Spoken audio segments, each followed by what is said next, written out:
to our beautiful home. Come enjoy a natural wonderland to which we've added the world's finest resort facilities, a spectacular amusement park, and succulent seafood. All this and more await you on Isle Delfino. Come relax and let us refresh your body and spirit.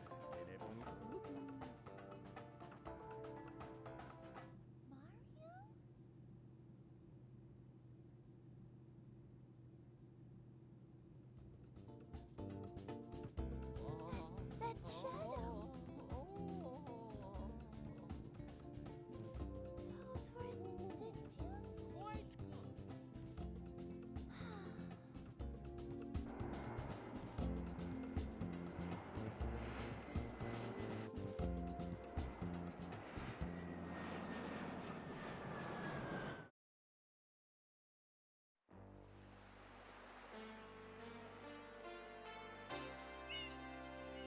Super Mario Sunshine!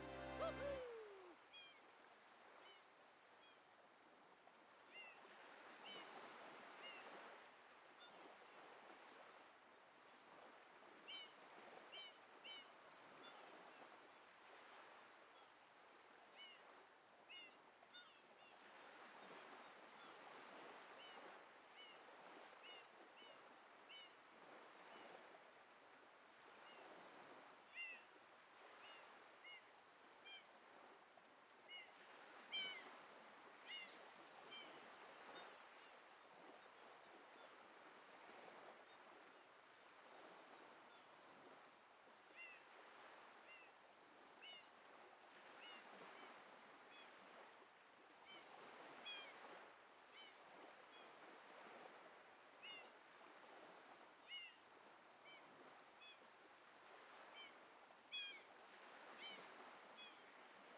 Hello.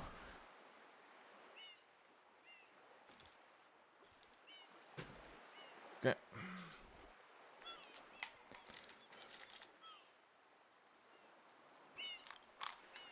I'll be doing this for the next whatever hours, depending how this run goes. I have an attempt that is 36 times in. Continuing that.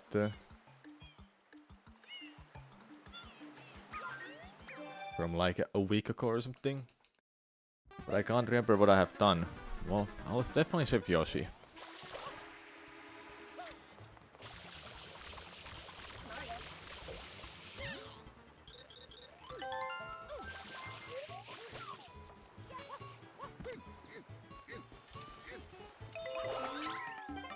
Should I go to Sunana Beach?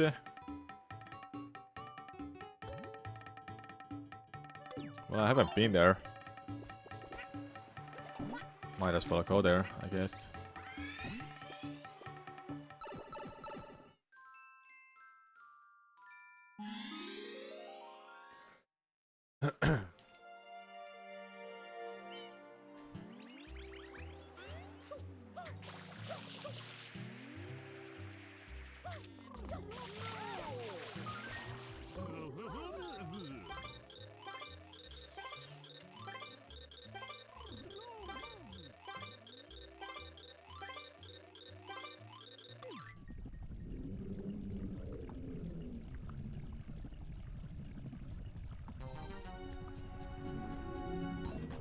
Hello, John, what's up?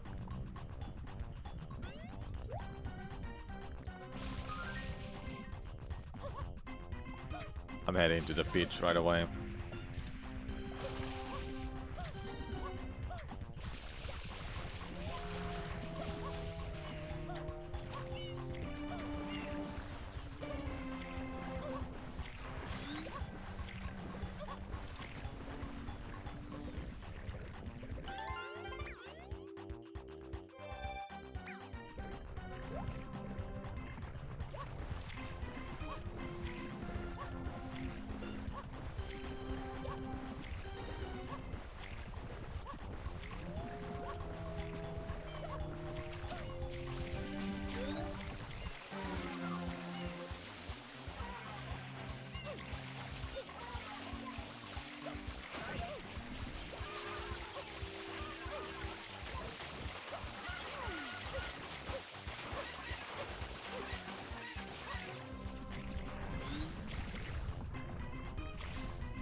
Okay.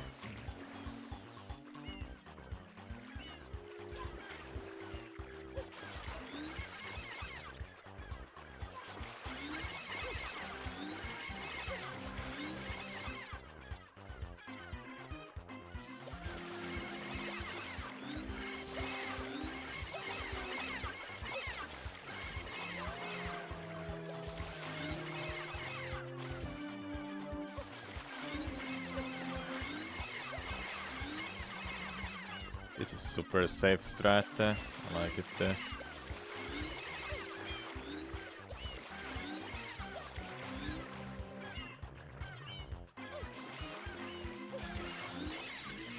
And after you've completed this, every third will disappear from the level.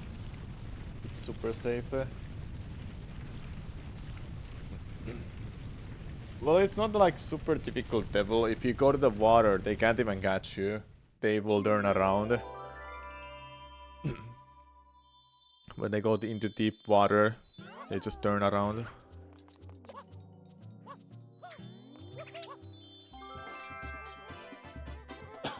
And you just saw I just beat it, so it wasn't that bad.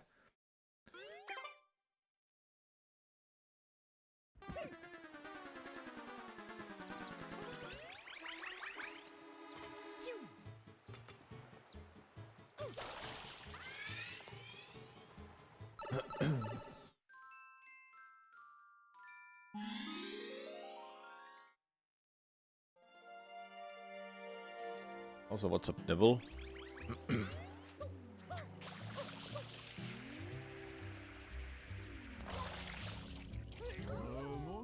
Thanks for the good luck, I'll need it.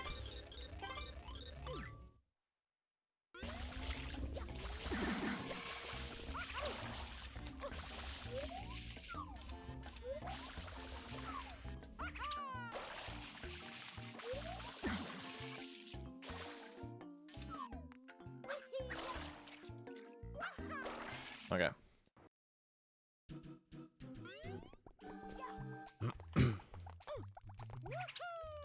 Don't die.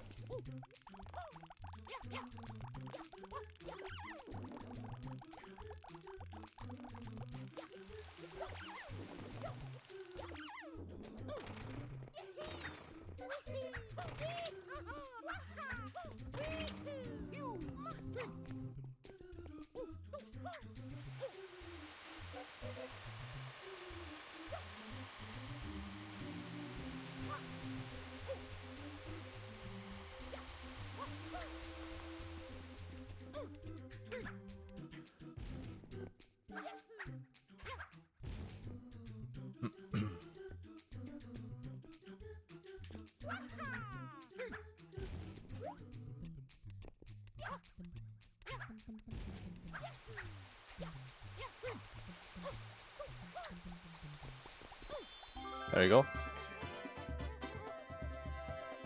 Thanks for good luck, John, as well.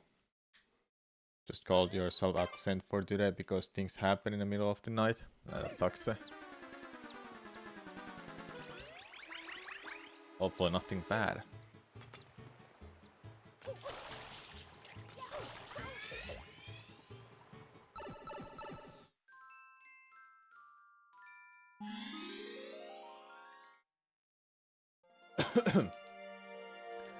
Been playing Final Fantasy 7 for so many hours in the past week. Really needed a small break from that. And I don't even want to beat the game yet. I wanna enjoy side quests and whatsoever it has before I beat it. Can you please... there you go again, thank you.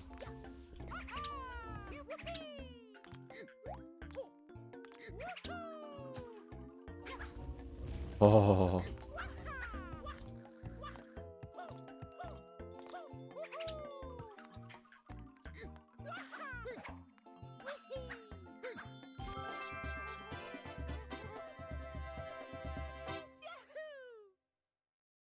Oh yeah, there are some blue coins in episode 2. I'll have to remember to get those. Oh yeah, that's bad, for sure. I'm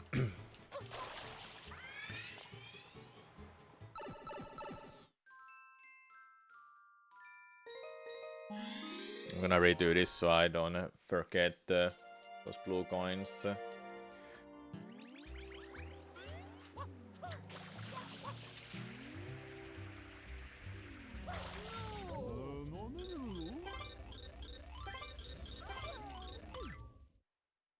Were there episode specific blue coins here?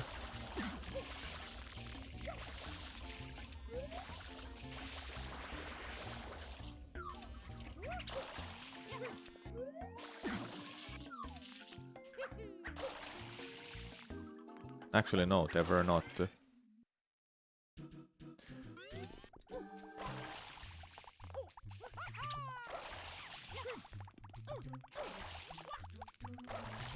I'm probably thinking of some bingo stuff.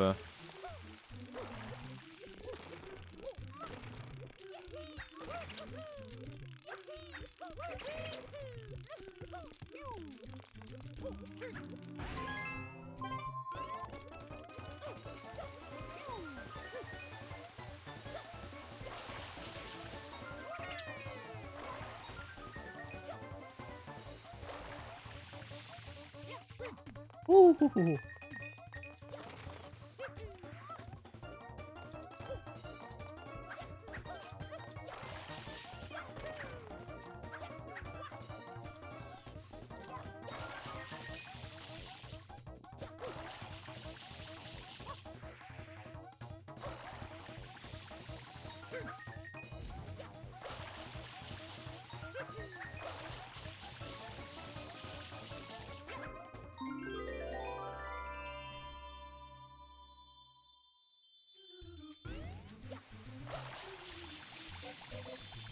There you go.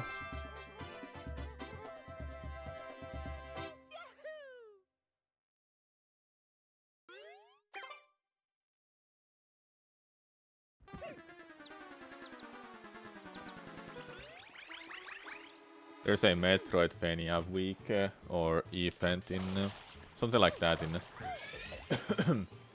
Steam. I want some interesting Metroidvania games there. I really wanna try them on stream. Mostly demos of games. But if it was cheap, like 1 or 2 euros, I would easily buy it off. Because those feels like they're nothing to me.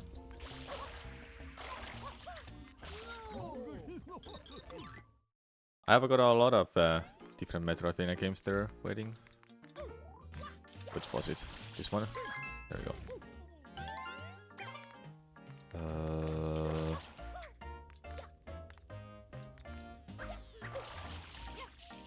No, not here.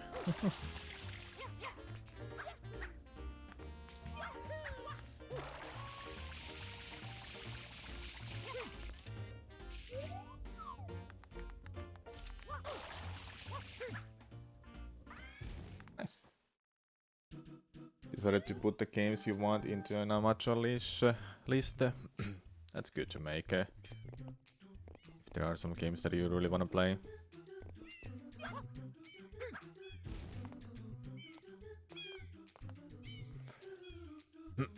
Not remembering how to do these levels fast. Makes me just wanna do them slowly but surely. Just so I don't mess up. But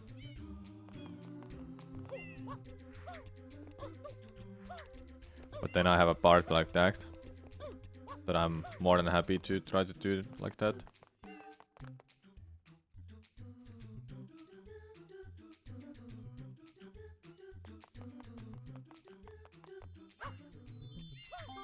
Okay. Tropical Freeze, TKC. That's nice. I like that game. I really want to play Returns on stream at some point again. I think I've played it on stream, I'm not too sure, but it was kind of a game that I would like to play it again. Gimpu.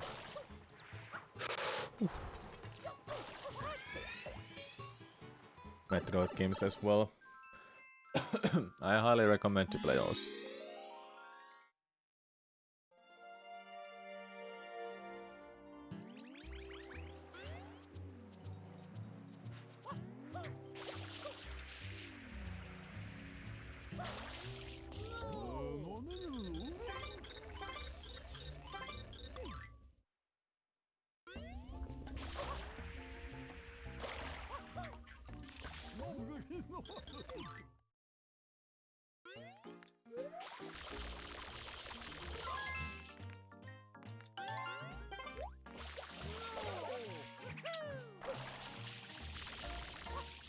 Just so I don't forget.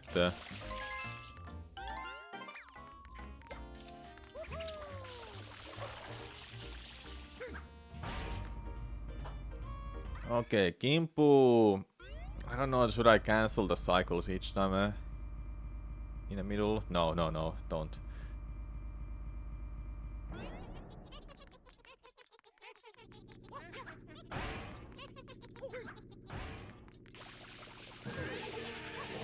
Fruit in the middle doesn't mean fruit. Okay, sometimes it does.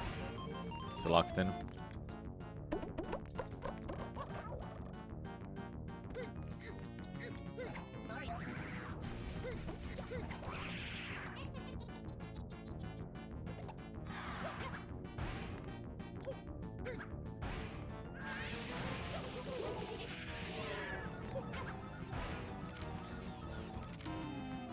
Marks.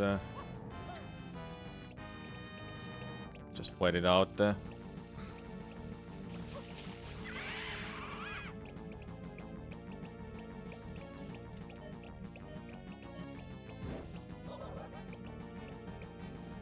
Oh yeah, those boosts.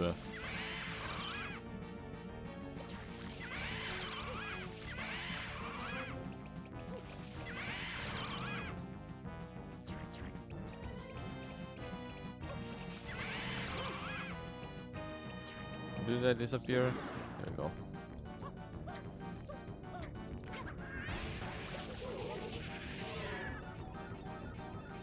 Nice.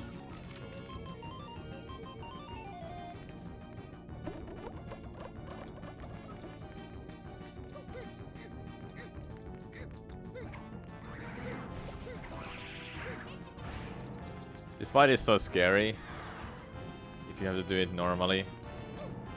But it's also much safer because I don't have to think about those enemies. Or I don't have to think about going underneath Gimpu to cancel the cycle. Okay, I get the same thing.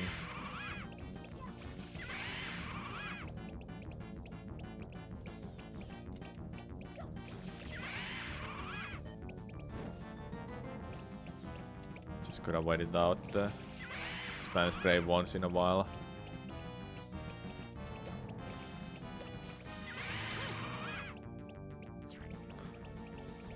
So he won't spawn a regular boost.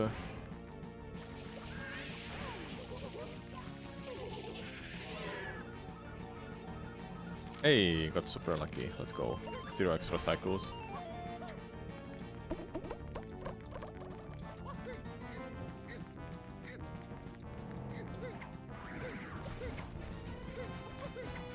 Okay, dude.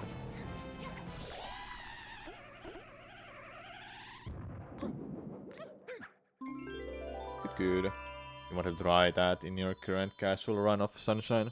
Do that. It works fine. The only problem with that is that if I mess up that, I'll take damage. Kimpu damages you. That's why I don't want to do it in this challenge.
We got it.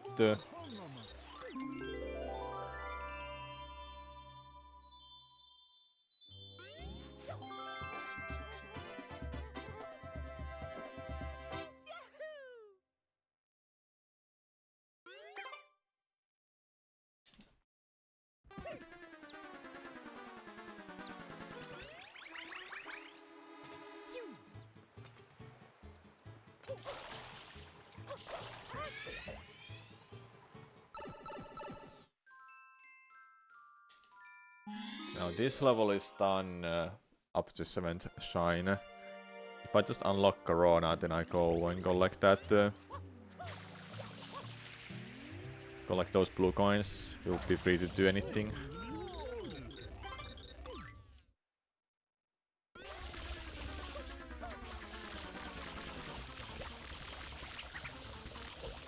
Ooh, scary.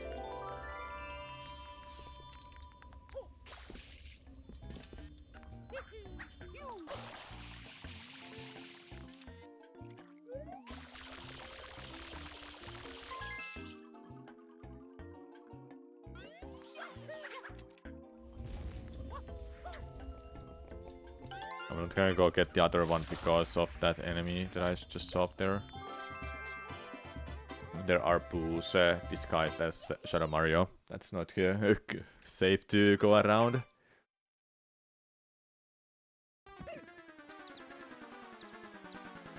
I think I haven't been in Pianta Village at all.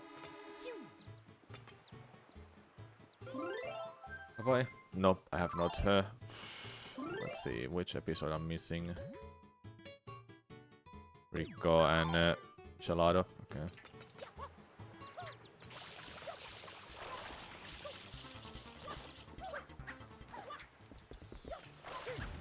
I'll finish Rico. I think I have done episode 8 for Gelato. So I have to do that. All I have left is just Beyond the Village, then I can enter Corona.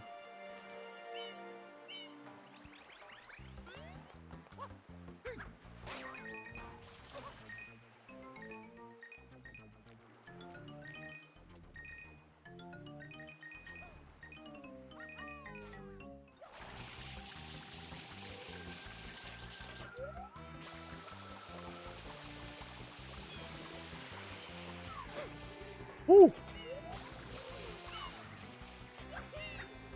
Okay.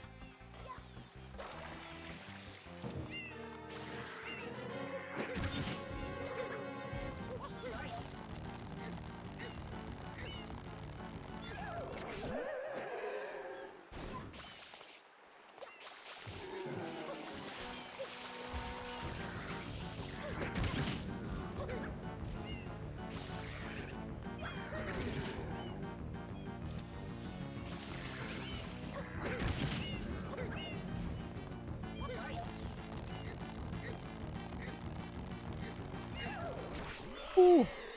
Alright. Hello, my lies. What's up?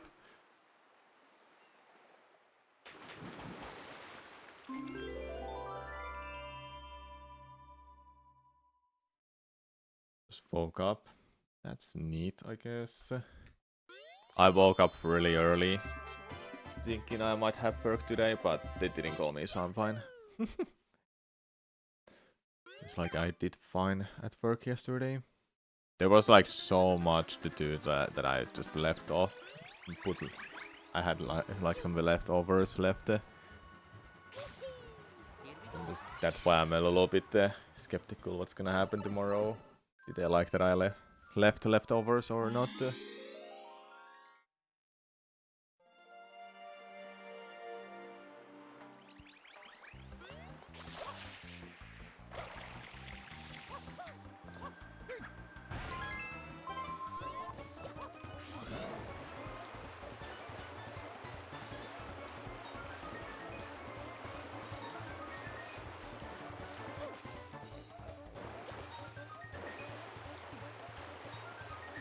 Okay. I'll slow down at the end because the camera got weird, if I recall correctly.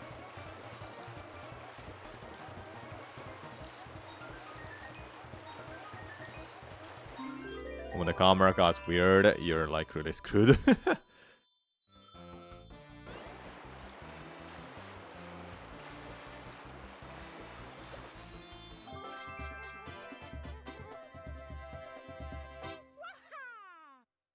No, ahi ahi. No, no, no, no.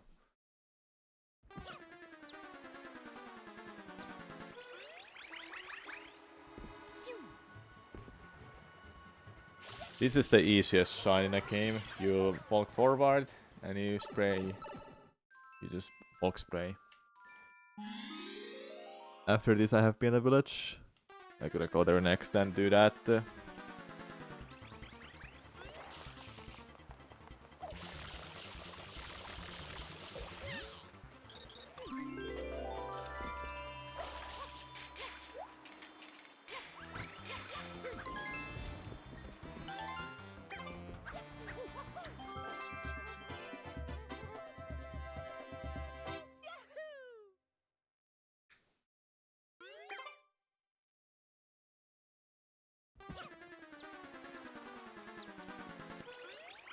Xenomare is easy in general. Yeah, some are not as easy as it seems.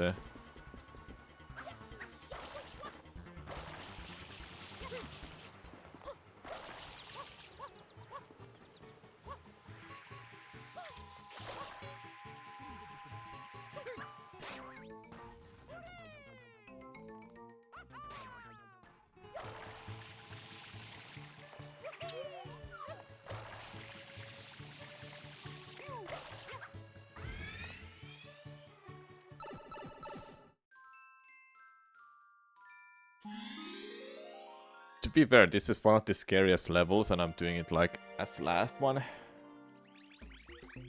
And Okipei one is tough. That's the one I was thinking of.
A part of me hopes that this is not gonna be the run, because it's not done in one sitting.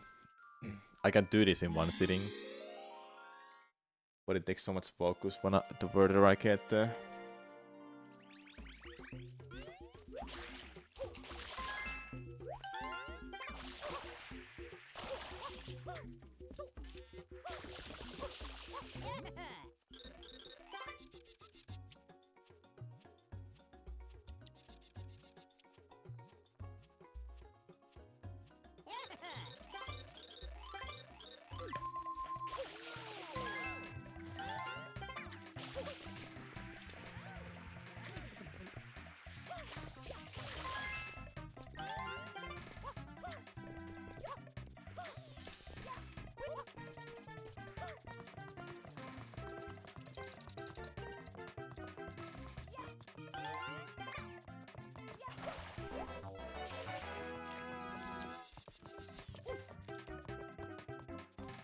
Postman from Zelda.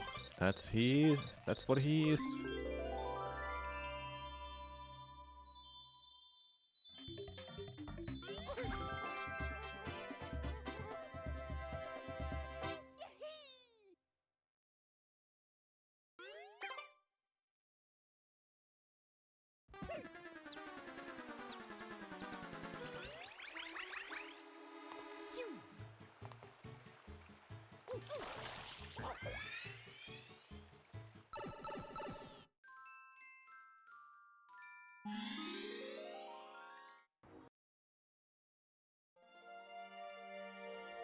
Hello, Suiki, what's up?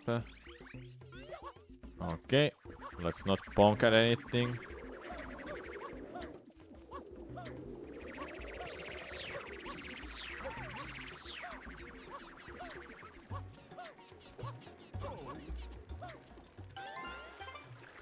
Nice. Not nice. Okay,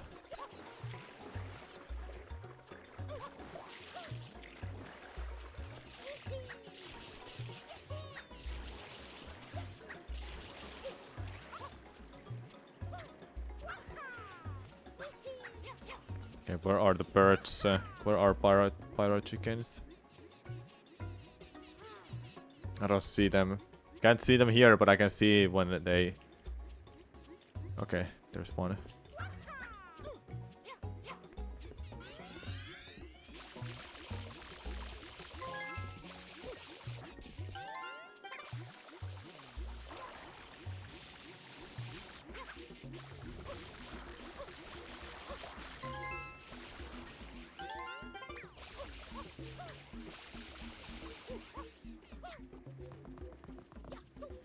Okay.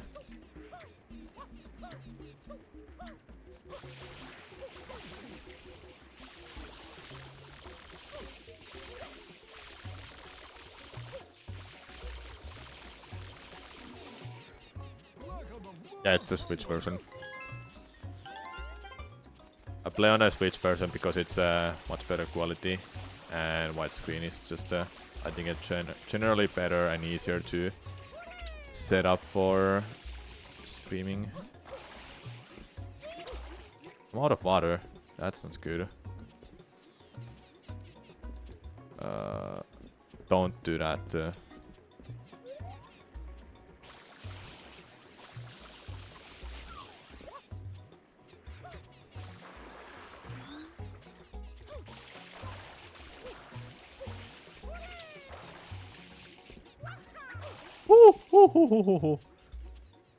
Isn't it the faster version as well? Yes, it is, but I'm not really caring about going fast.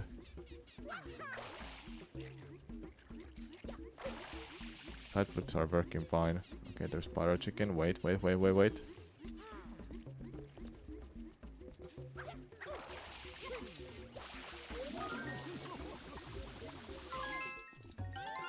Nice.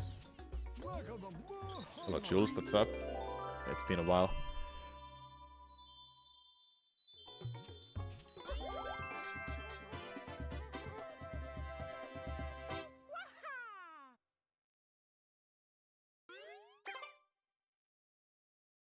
Sure, the loading times are a treat in speedruns. Yeah, though it's a version that nobody can acquire anymore.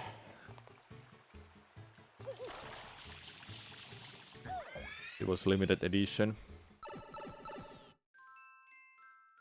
Which I still find so weird that Nintendo did that. How is FF7 repaired so far? I'm enjoying it a lot. It's really good. If you like the remake, you'll love repaired.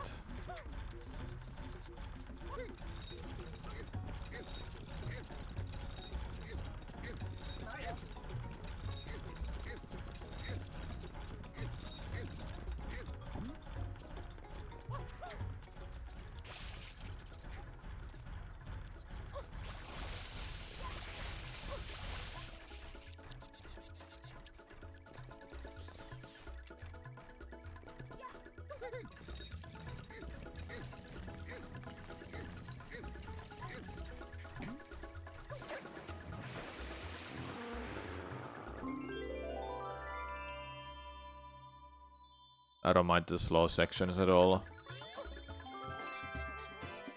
Oh, in remake, you mean? Not in repaired? Okay. I mean, when it's mid-car only for remake, it's trying its best to just take its time. Because it cannot really rush mid-car in that scale. if you know what I mean. They expanded the story and the world for Midgar, which I do like that they did that.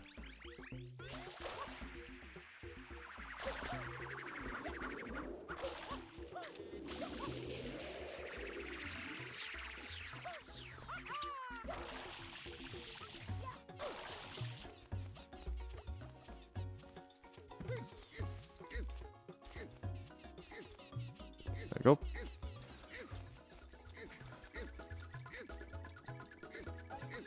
I gotta get these bees right now. It's gonna be a troublesome otherwise. I can do 100 coin shrine some other time.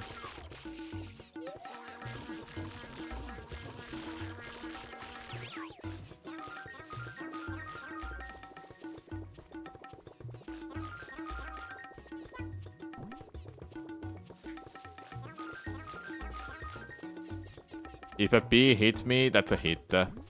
It takes damage. You take damage from bees. And you don't lose Yoshi in any other way, but only by taking damage or dismounting. There we go. We're playing FF14 Shadow Princess. Alright. Not on Yoshi. I mean, it's a no damage challenge, and if you take hits, it's still a damage.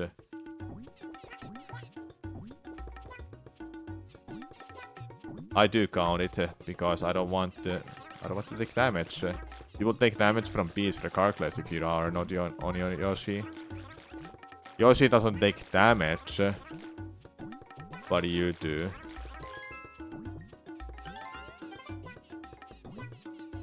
You don't take fall damage either, which is nice. Now would have been a good moment to do 100 coin shine because I'm doing this. Well, whatever. I can do it later. I actually don't have to worry about these coins.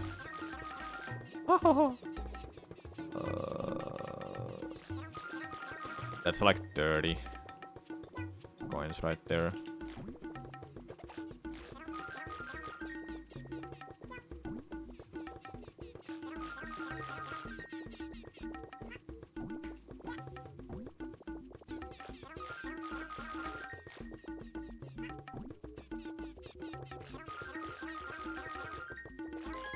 That was risky. That was so risky from me.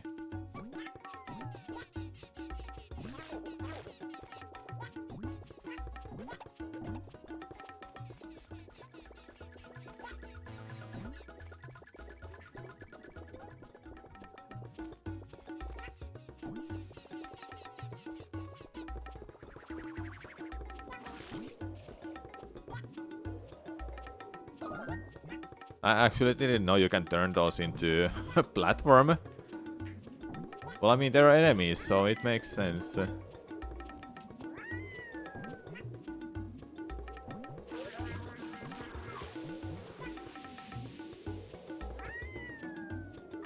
Time for chucksters.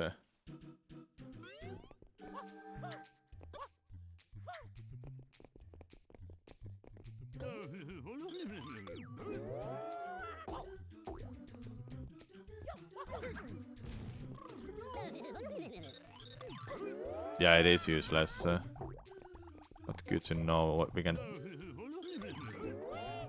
turn them into. That.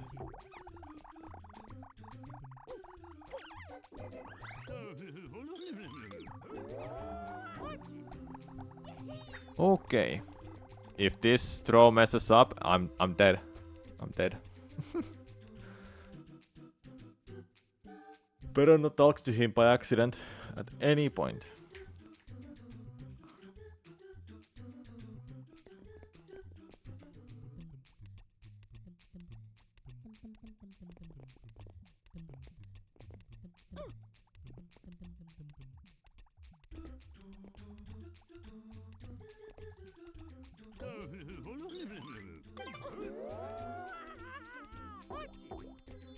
We are done with this. Good.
Have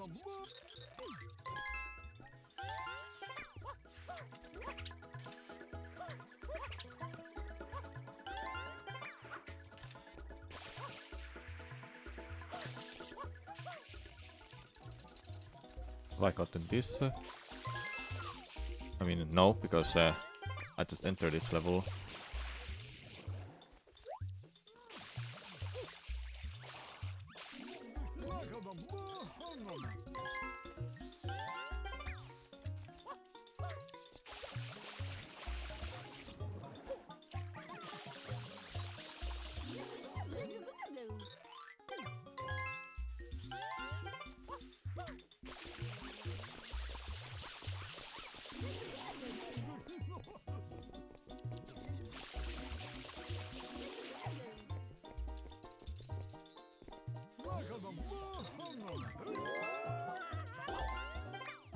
I mean, isn't it kinda obvious?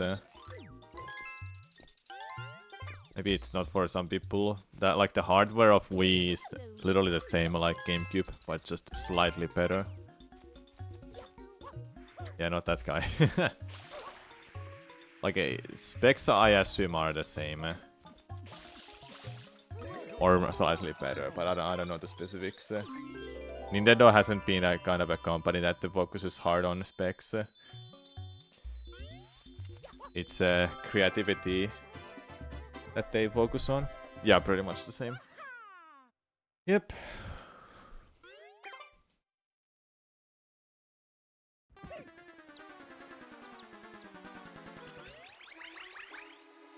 Interested to know how the Switch 2 is gonna be. Like how much better it will be compared to Switch. Or the successor of Switch, I mean.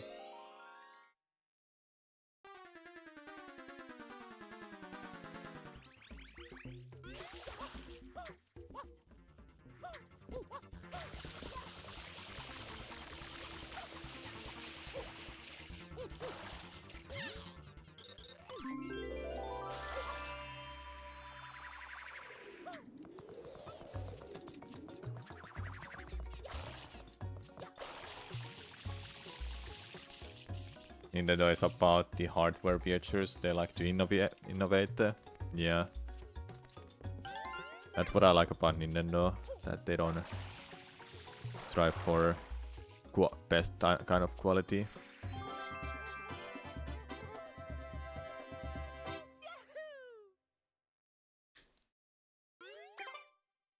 And they have some creative, fun solutions for some stuff in video games. Instead of going for 4K quality graphics, you know. And they still make good games throughout. Yeah, it's not about the graphics, oftentimes. Even though visuals in graphics is actually impressive to look at sometimes.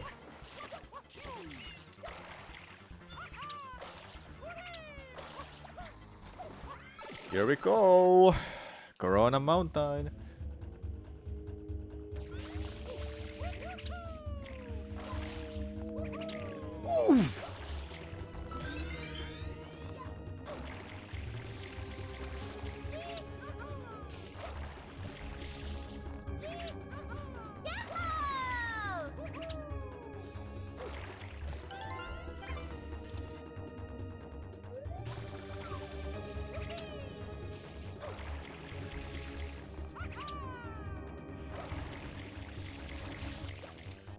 No! I missed my inputs there. Well, there goes that run.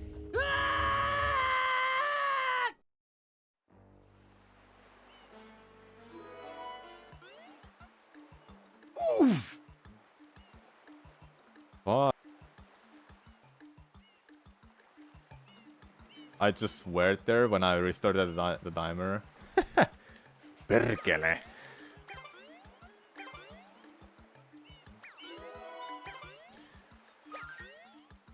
We go again.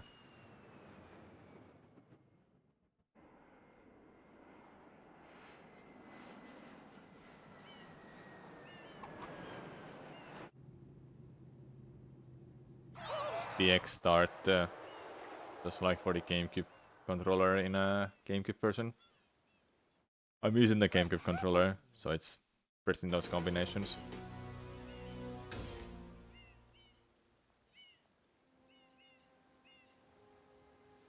What's this icky paint-like goop? It's moving. No, boys, don't touch that stuff.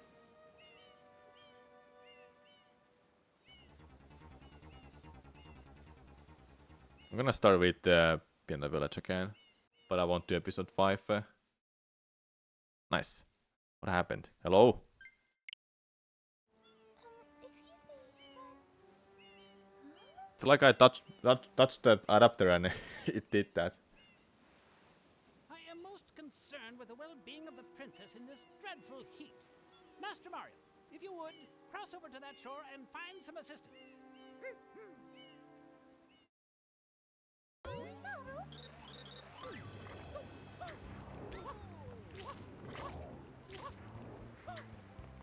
I was doing some notes and writing route for Twilight Princess 100% no hit. I'm looking at glitchless run, then I'll just snatch all of the strats from there, and I'll try to change around the order a little bit because of Cave of Ordals. Once I have that run, like written and I have notes and I remember where I need to be careful and what kind of strats I should go for in this and this part, then we can start attempting that again at some point. And earlier today, just before I started the stream, I was looking at the Metroid Prime 2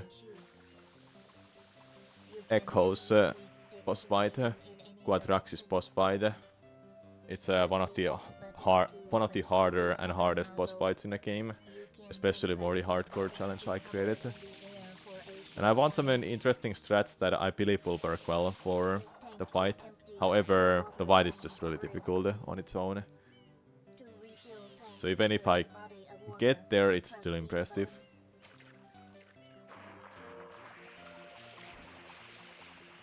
Instructions complete. Proceed. Yeah, definitely check out it. Yeah.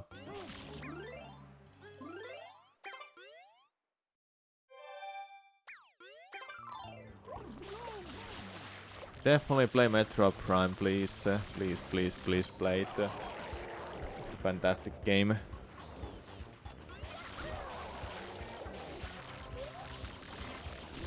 Waiting for Echoes remastered. If it happens, I'm gonna freak out. There's no way they will do that. Like Switch is at the end of their life cycle. It's a bit too late, I think. Though they could shadow drop that tomorrow, so who knows.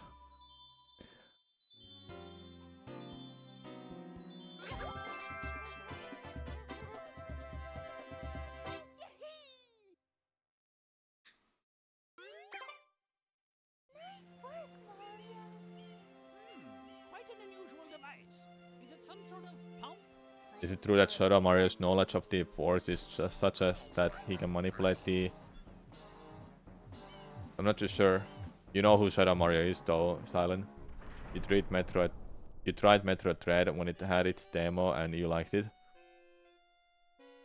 Yes, good that you tried it. Court is now in Hopefully you'll play the full game. As you are no doubt aware, someone has been senselessly defacing fair Waiting for honor Metroid 6 too. Waiting for every new Metroid game ever in existence. Beautiful home, and yes, endangering our very way of life. Indeed, how can one not be aware of what is going on? Though it is daytime in Delfino Plaza, our poor residents tremble beneath a veil of darkness. Expert shine scholars have determined that this darkness has arisen because all of our guardians, the shine sprites, That's because of have the vanished Brush, from their Silent. gathering spot He at the made it. Shine Gate. The reason? It's quite obvious. This horrible graffiti is to blame. Yeah, they shall never have it. Behold this sketch of the perpetrator based on eyewitness descriptions. The truth is obvious. The guilty party sits among us. It is none other Yeah, you cat can than manipulate Mario. ghosts. He's the one that's evil here, Silent. Guilty as charged. I hereby order the defendant to claim needs this to be a Mario game for villain. Ika. No Yeah, will Delfino is he needs to be a perpetrating villain. his vile handiwork. He's the true Mario final shall not boss. be allowed to leave. Court adjourned.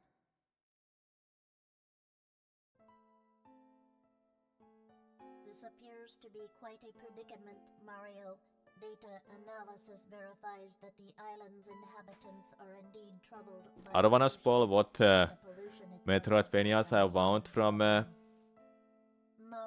you from, witnessed this object at the airstrip Steam, collision. but It couple is of the Shine good Sprite. names I found. Shine Sprites There's are the one source of called data on Isle The Delfino. Amazing Wizard, They used Doomblade, to gather in great numbers at the and the Shine most Sprite interesting one was routine incident has Exophobia. haunted the Exophobia. island, and most of the Shine Sprites have fled. And there's multiple There is no more longer any Metroidvanias power I to found, support the demos, peaceful and lifestyle of the just islanders.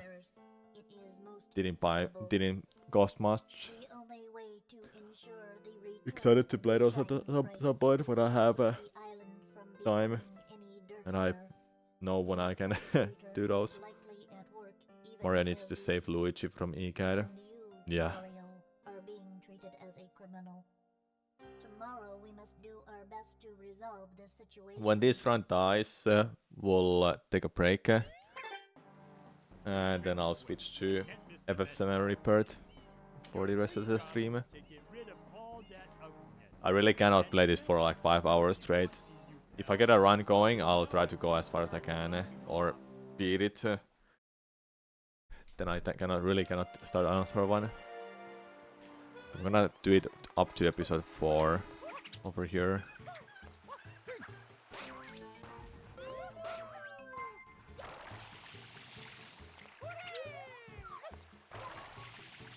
Look at this neat thingy. There we go. Easy. For some reason there is no ball in that side of the pipe. Besides, there are multiple Delfino Plaza like layouts, maps. Every time you get further and further in a game, the map changes, more things unlocks. For example, when you get to Corona Mountain, you can go back to Airstrip. Normally, you can never get back to Airstrip before you have gone inside the mountain. And there's other stuff like each time you open a new area, something else changes too.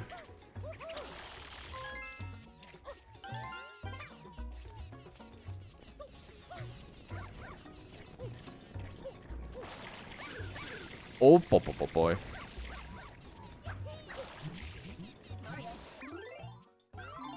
Almost took off damage there.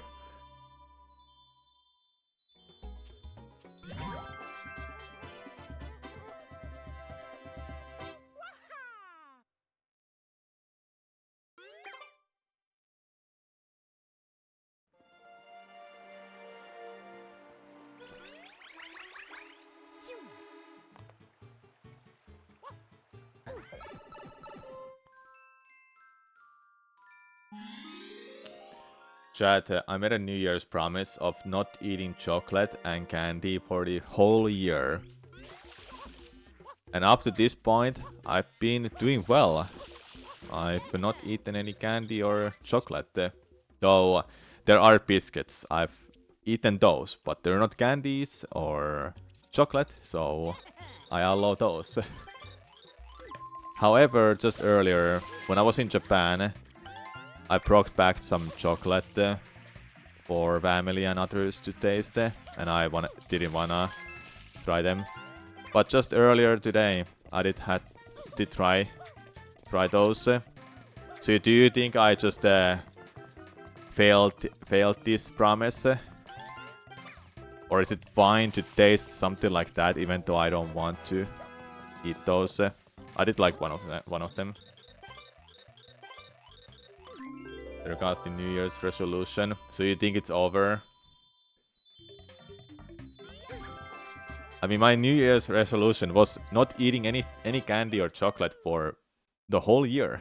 So did I break my promise already? Think it's fine if it's once every week or so, as long as you're not doing it every day. Yeah, I guess, but New Year's promise, man. It's gone. I failed it, even though I said I don't want to.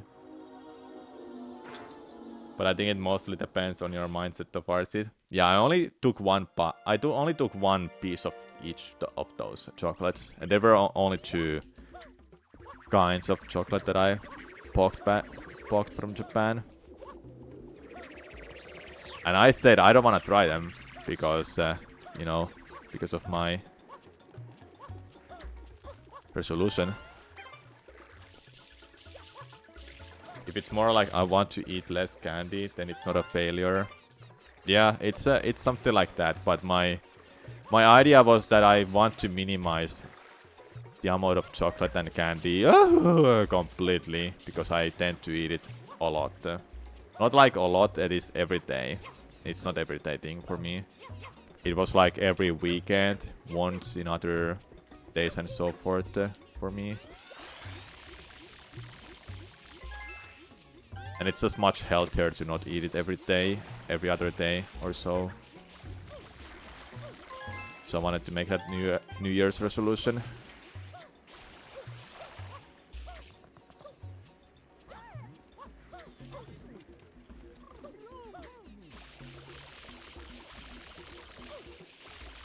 And if many of you have heard of me saying I love chocolate, so making that resolution was really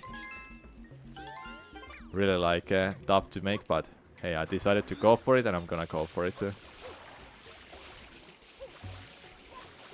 So 2 months I went without eating any chocolate. Uh-oh.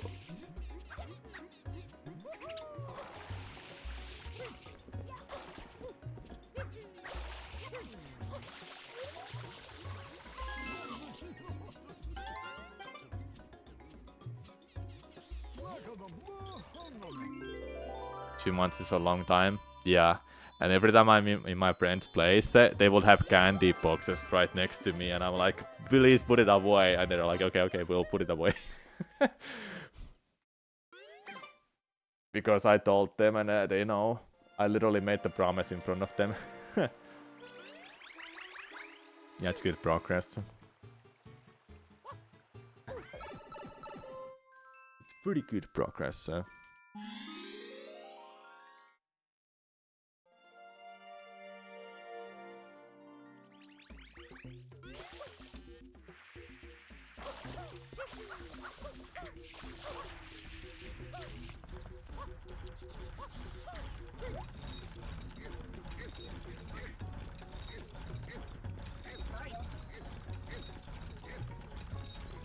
Instead of making it instead of making it like no candy and chocolate for the whole year, I could have done like once in a while, take 1 or 2 bites here and there. So not the whole, don't eat the whole bar, or don't eat the whole package of candy. But hey, I went for that. I went for the rock harder route, and I'm gonna keep going through the rock hard route.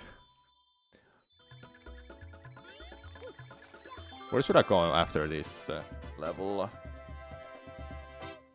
5 shines. That's the problem with New Year's resolutions. Yeah, you either make it really tough, or you make it like simple. But I didn't make it simple at all.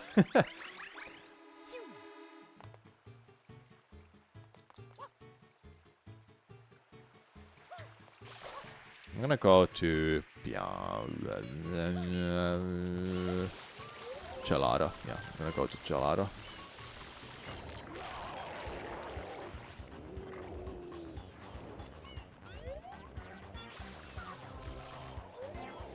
Yeah, they're usually like that.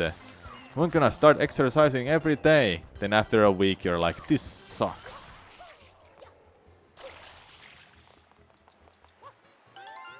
I think you really have to mean it if you're gonna go for that. Hello, GP's SMS. What's up?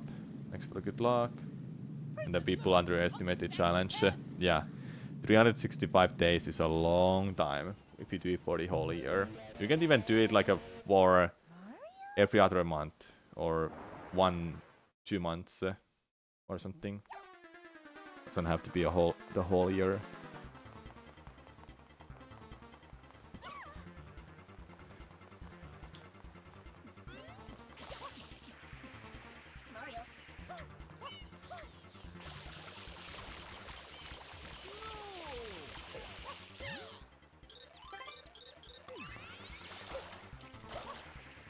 Mario.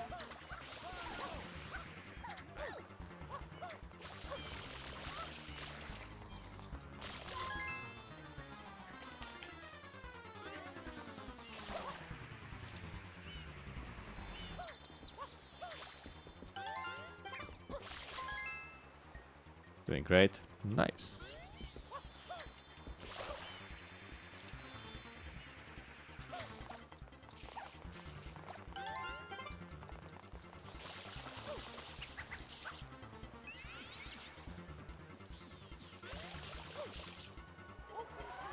Yeah, doing sports every day is not a good. It's not never good for your body.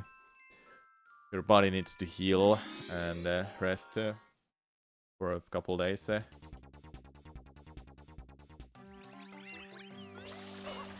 Yeah, John.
Okay, we'll go to Gelato.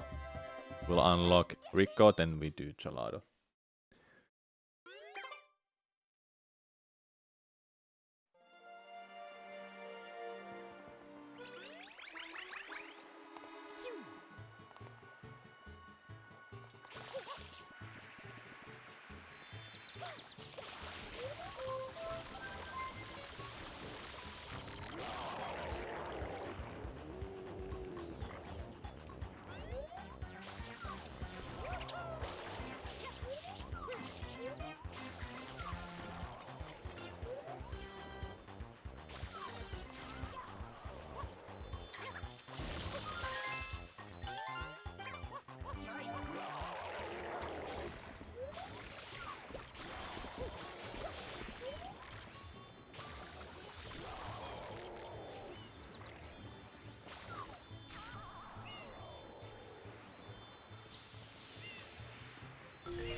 Yeah, John.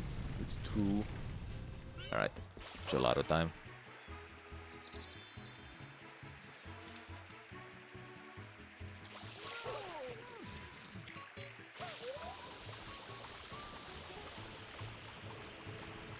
It will all work sometime. No, it won't work.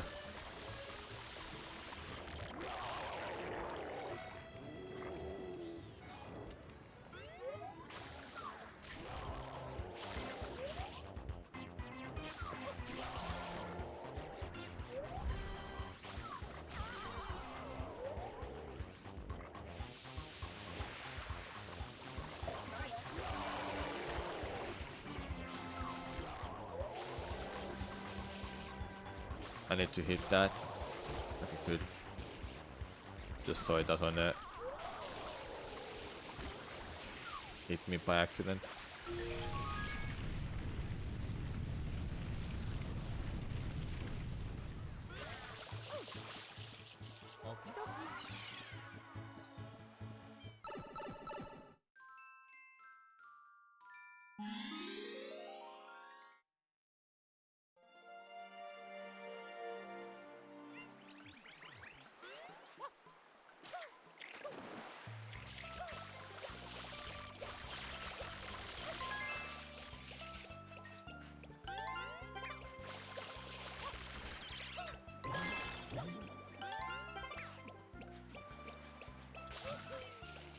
Did I get a dive?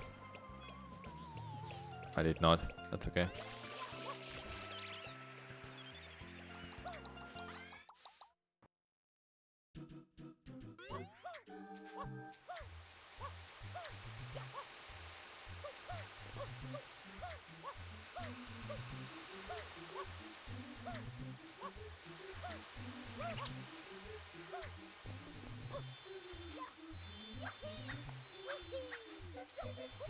Okay, I remembered my strat. How I was supposed to do that part. Took a while to remember that.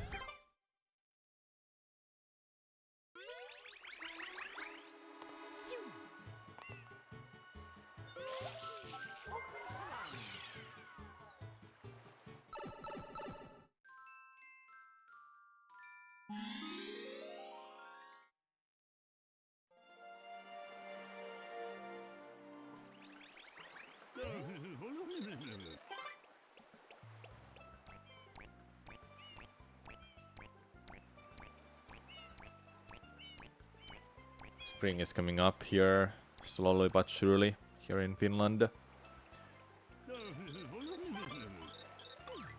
Snow has started to melt, though there will be a couple cold days still.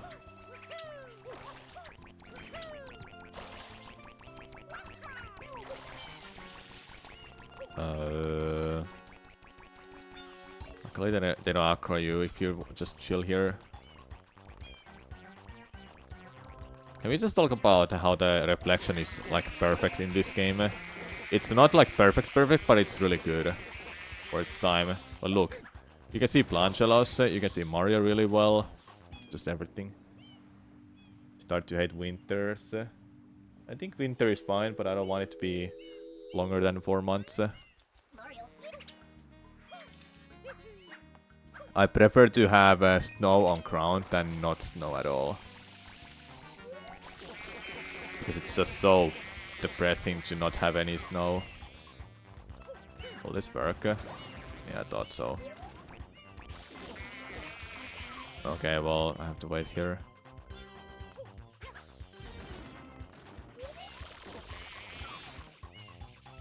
The second mirror is always the troublesome one because they just they're like magnetic. They never get off from the mirror.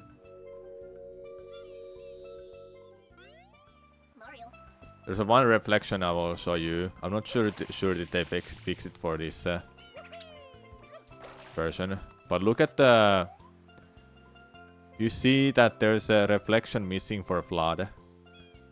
The more you know. There was something else too, but the reflection for Flood is missing. The head part. Same goes for Hover Nozzle. So they didn't fix it for this. Well, I mean, how they would have fixed that, actually. Blood is a vampire. Indeed.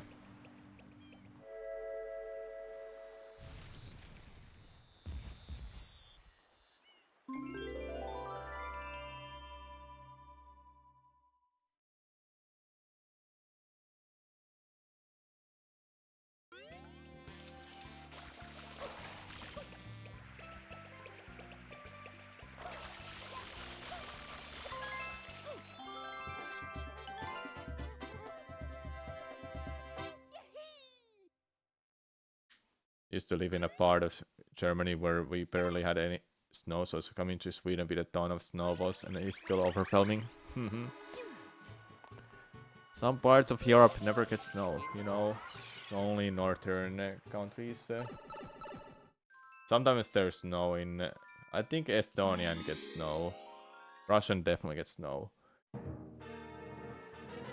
Obviously, I mean. But I don't know, any lower than Germany, you will be surprised to get any snow.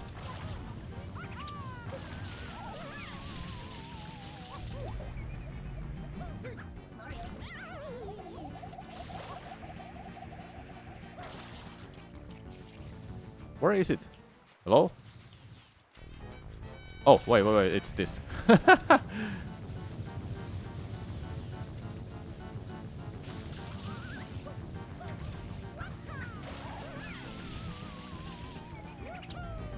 I swear I've played this game before.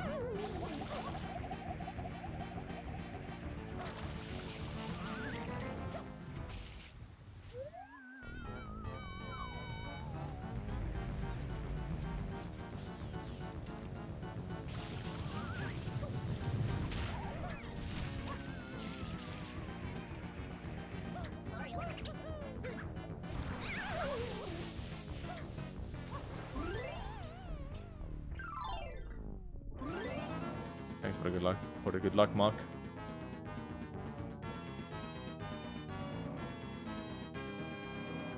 Listen to this jam. Such a jam, dude.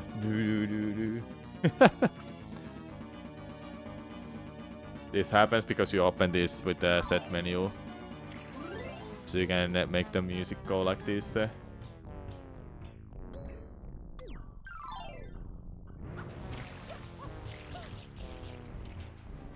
It's kinda creepy at sometimes.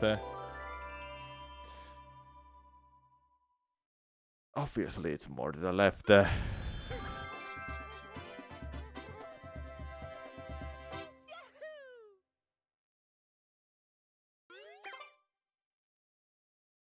It's actually unsettling. If you know Wilco, SM64 speedrunner now, but he used to run Sunshine a lot.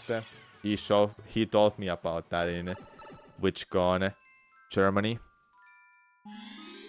And I was surprised about it. I literally didn't know about it. He just literally told me what to do and it worked immediately because it's that easy. Just open the menu with the set menu, with the set button.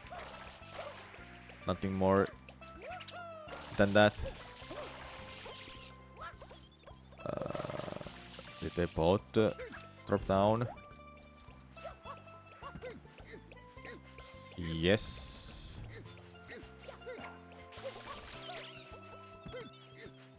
Good. Thanks for good luck, Tildoons. Hey, I got your name not right because I checked your profile.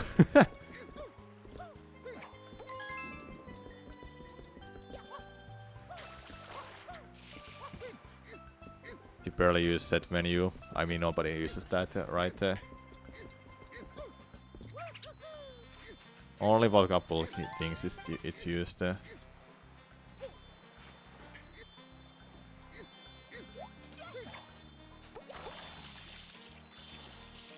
there it goes.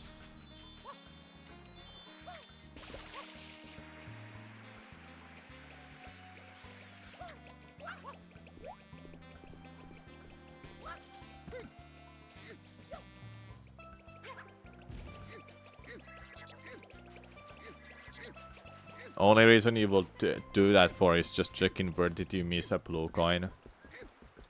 Or possibly a shine, but blue coin is definitely the one reason I would open that for. Because I really need to know if it was an episode, specific shine or some Zoran level that I just completely forgot. Well, same thing, yeah. Either episode specific or stage specific where I wasn't that much for a while. I don't know.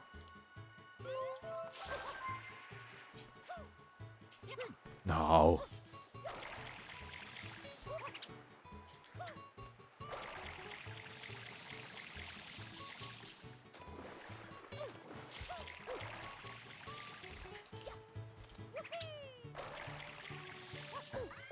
Nice.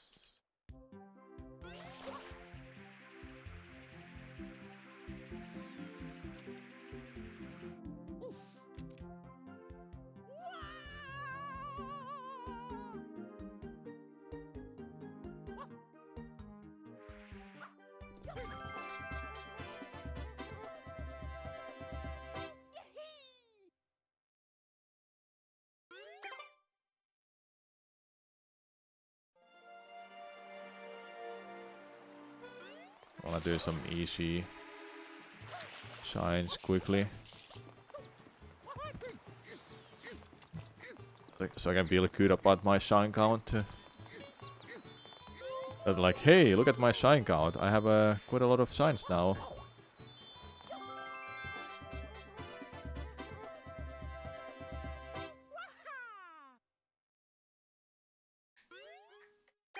I almost saved over that file. And then I die in Corona. That's what's gonna happen. Pretty easily.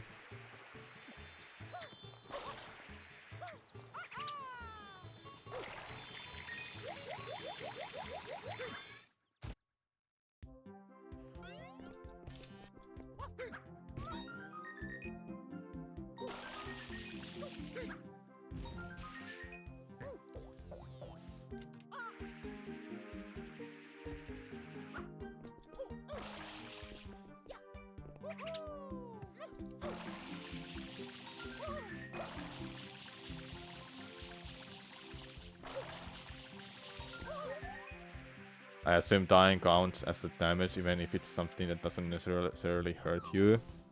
Well, what happens when you lose all of your health? You die. So yes. Rodraki, what's up? You're cool as well. I like my favorite question from anybody who comes to these streams and asks, does fall damage count as taking damage? And I'm like, I'm trying to not shake my head, but trying to find a really funny answer to that. Well, if you take wall damage, what happens? You take damage. Does it count in no damage challenge? Yes, it counts. Does stopping your toe count? Yes, it does also count.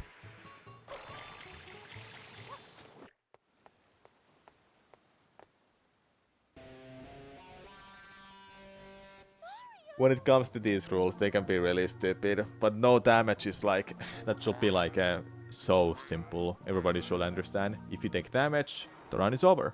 Just any damage whatsoever. And if you game over or die in a level, that should be also self-explanatory.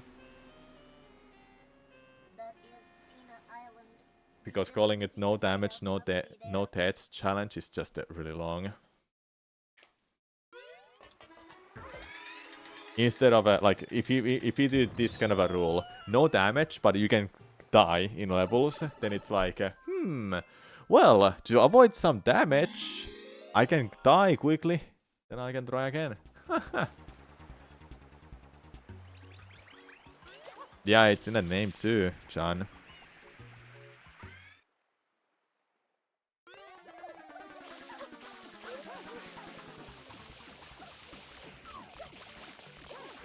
Where did you go? You left me. Look at me. Look at me.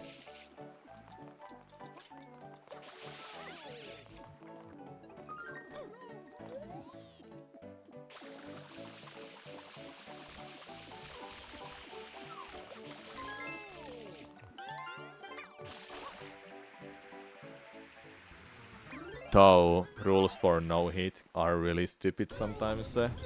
For example, souls like community, cause with that you can take environmental damage, but if you die from environmental damage, that's a hit. And if you take fall damage, that's also fine, because it's not a hit. So yeah, no hit rules for souls like community are really, can be really weird.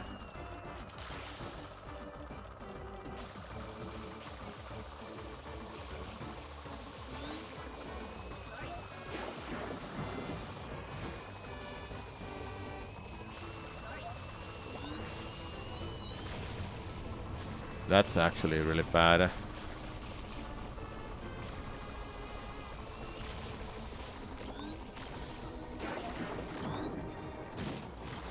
Okay, that's fine, good.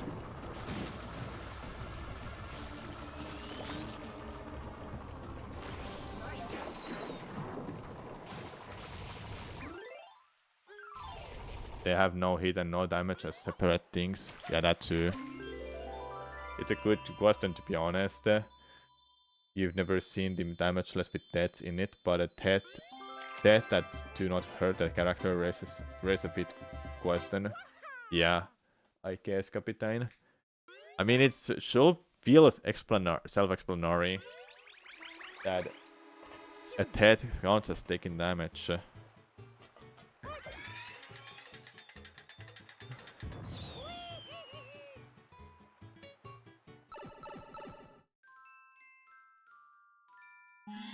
no-hit challenges for Zeldas, I've done it with this, that if I take any damage or any hit, whatever are in the rules, then I will have to reset.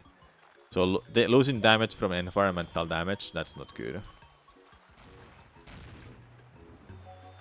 Camera, don't do it like that.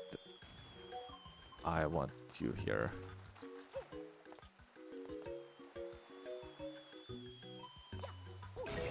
Ooh.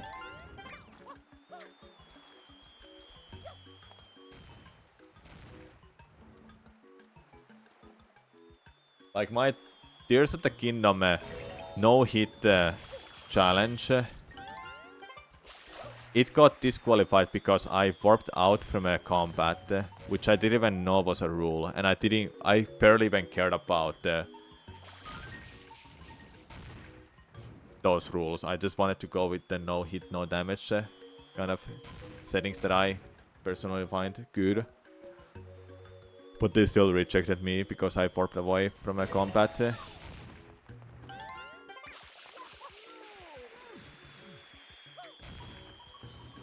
Rules are weird, man, and they're made to be broken, after all.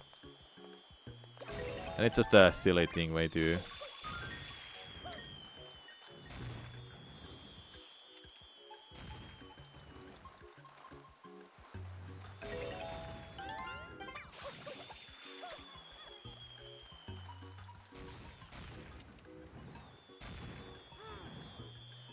If there's like a moment in a game where you have to take damage in order to continue the game, then that's counted as a script sequence, and it doesn't matter then. That's fine. Take damage in.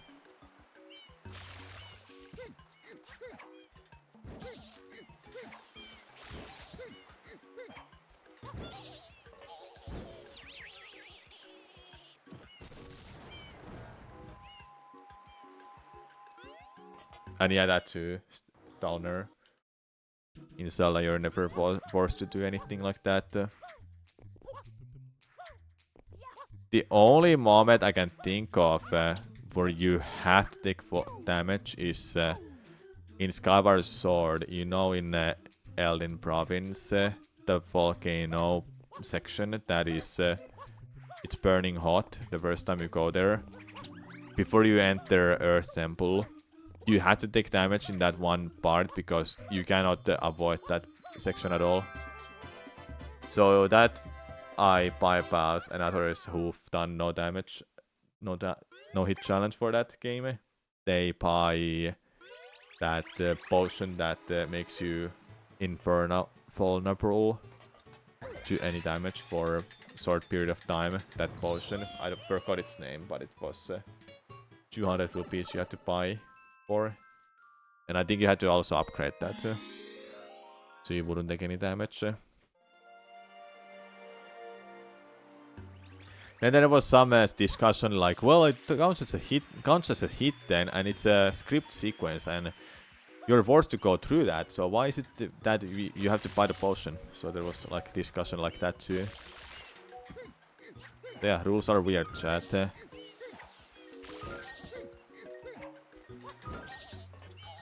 Ah, didn't enter that again.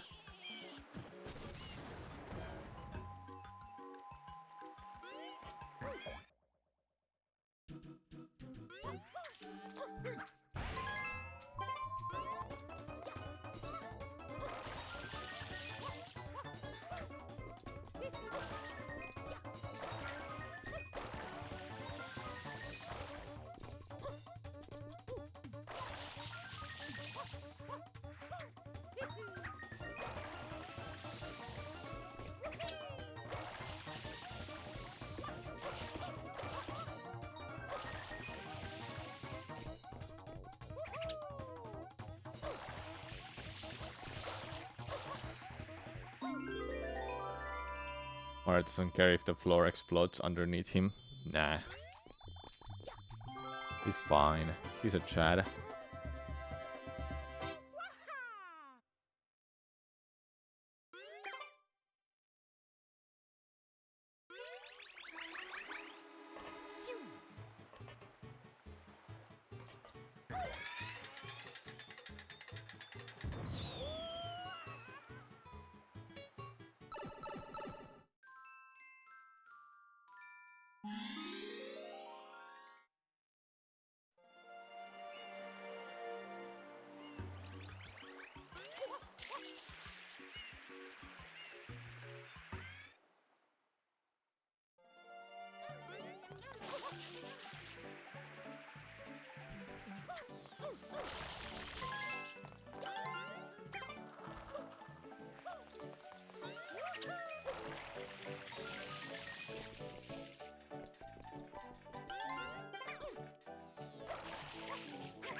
I saved. You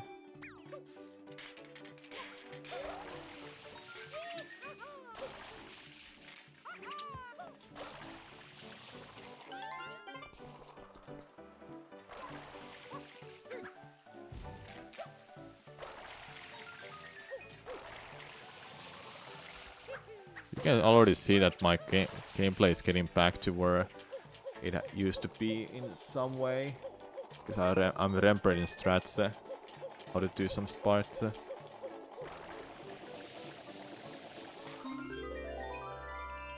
Neat way to learn Italian. It happens to be the fastest language for this game.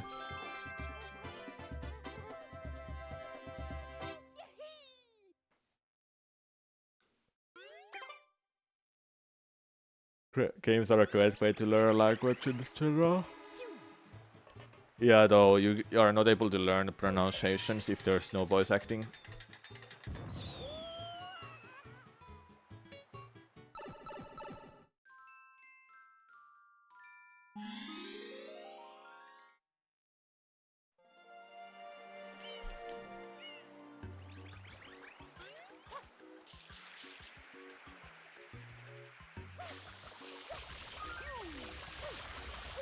I'm gonna try 2 of them at the same time.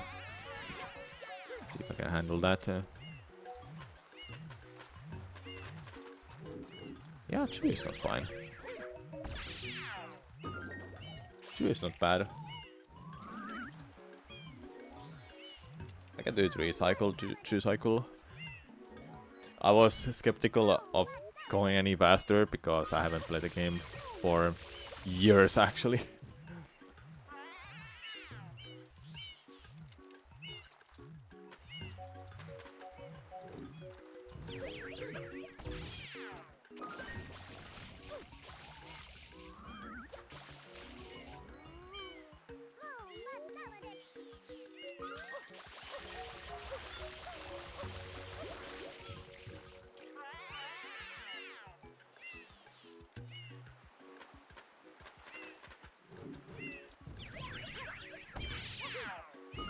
Good.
Is it weird wanting to play some older games that used to grow up all of a sudden? Like, I really want to play Banjo-Kazooie. I have this sudden urge to play it. But I don't have a way to play it right now, because I don't own the expansion on N64. Besides, I would only play with the N64 controller. What's the game or franchise you grew up with? For me it was Mario and Zelda. But I also love the rare games like Diddy Kong Racing, Donkey Kong Country, Banjo-Kazooie, Rayman. Oh, that's a classic one. You never played Banjo-Kazooie? You should, if you can. Crash Bandicoot and Final Fantasy. I got into Crash Bandicoot later when my school friends had Crash Bandicoot. Final Fantasies I got into because my brother was playing 7 a little bit. And 7 was... It happened to be my first Final Fantasy game too. But my all-time favorite Final Fantasy is still 10. 10 is my favorite. We're currently playing Crash Bandicoot on Switch. Nice.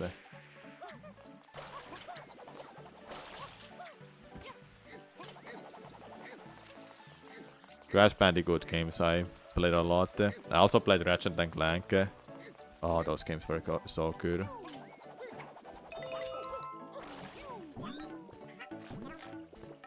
Yum.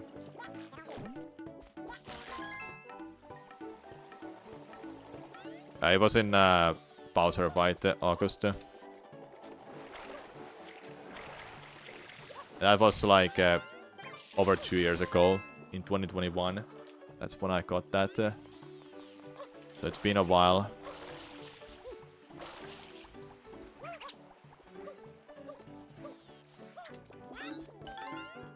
So probably our favorite from a nostalgia standpoint, but it was given to the... We're given an option to only play one ever again, and you would probably pick 10. Yeah, if I had to pick one, then I would only play one ever again. Yeah, it would be 10 for me too. Maybe 9, I don't know. 9 was also great.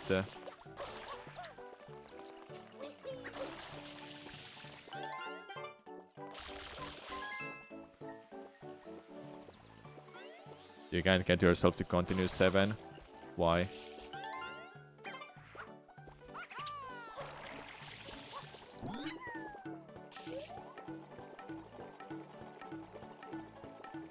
Is there something you're struggling with? The beginning tracks on. Oh yeah. If I have to agree, the mid-car section is pretty tedious nowadays. I just wanna rush through that every time I play 7, but I haven't played 7 original for a while.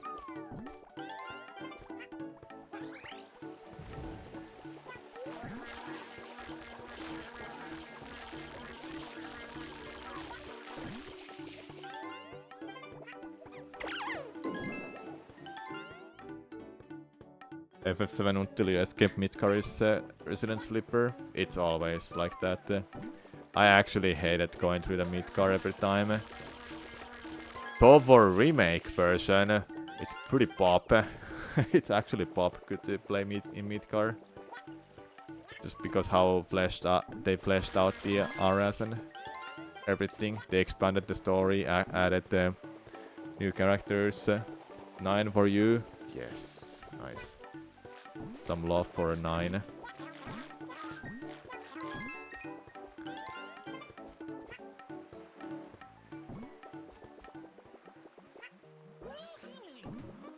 Oh yeah, 7 is on Switch now. I almost forgot.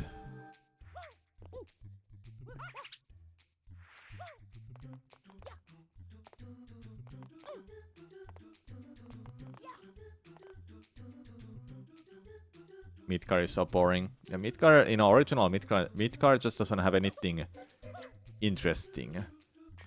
Most of the time, it's just getting through that. And every time, actually.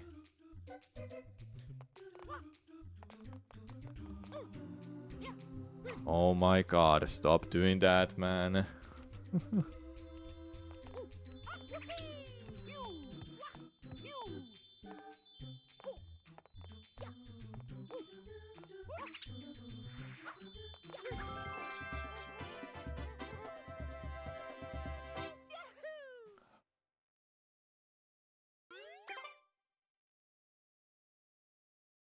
Of the older Final Fantasies, I have never played 1 or 2. I've played 5, but I didn't get far in that because I didn't understand the job system in that game. When it comes to Crash Bandicoot games, some of the newer ones like Mind Mutants I've not played. Some of other side spin-offs too I've not played much, or I've tried them. Most people start 4 or 5. If I personally will choose which one to start with, it will be probably 7. 6 is a bit confusing because how many characters that game has. Maybe 4 or 5 is pretty safe to start with. We're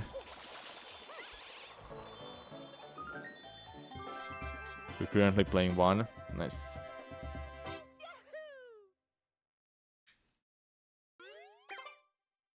You got the Quadrilogy bundle. So you have 1 to 4. It's about time 4, you mean? 2 gets way too much hate, even if it's one of the least good ones. You love every Final Fantasy you've played. I don't know anything about 2. Like, what's the plot of that? I've played 3. Believe it or not, I've played 3. I've played a DS version though. Not Brad of Cortex. Okay, yeah, you did. Brad of Cortex is a rather special one.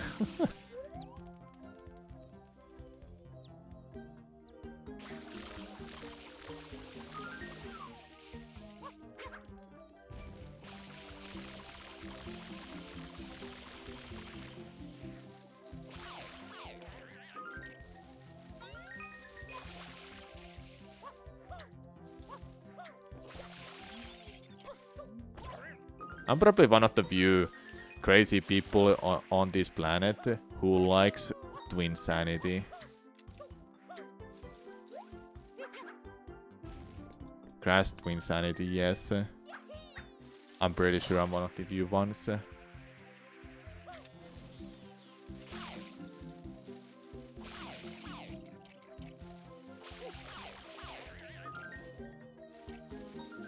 Yeah, it's the co-op. It's the co-op game with Cortex. You drag him along with you.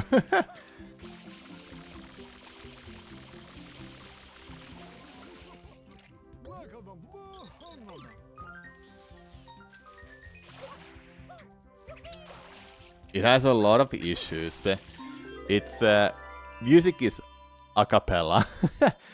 There you cannot see Crash's shadow in some sections, so platforming is difficult, and it's just really funky. But I still like the game.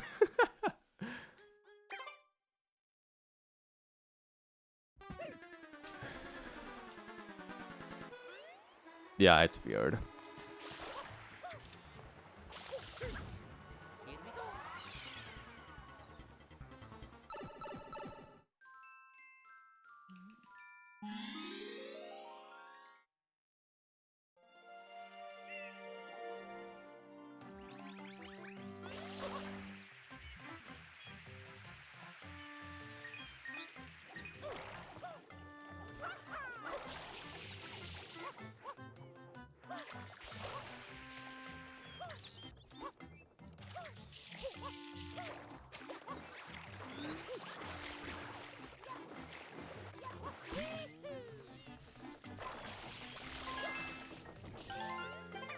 I wanna chill here.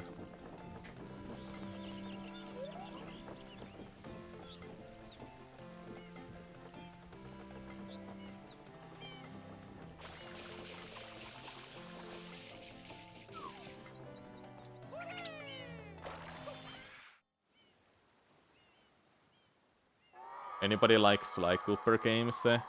I love those games. You like how Crash looks at the player before he's riding on a polar bear? Oh yeah. It's funny.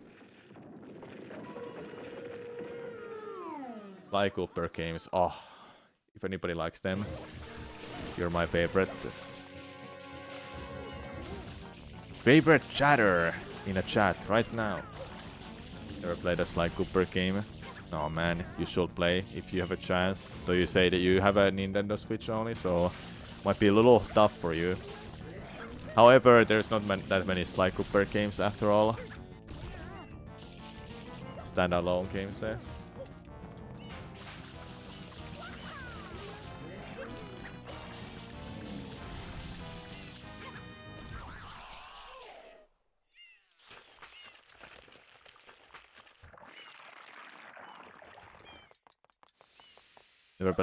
I've never played Jack and Dexter either. If I played some PlayStation game like that, I would rather go with Ratchet and Clank. I like those games.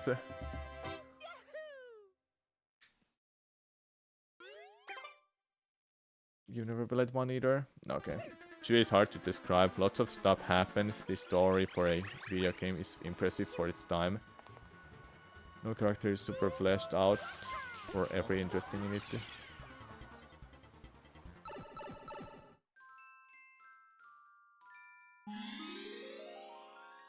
Okay, I see. So it's a little weird system with weapons and skills, huh? It doesn't have job system, right? I think third was the game that introduced those jobs like thief, blue mage, black mage, white mage, knight, barbarian, stuff like that. I don't even know was barbarian part of those jobs, but there were jobs like those in 3 and 5.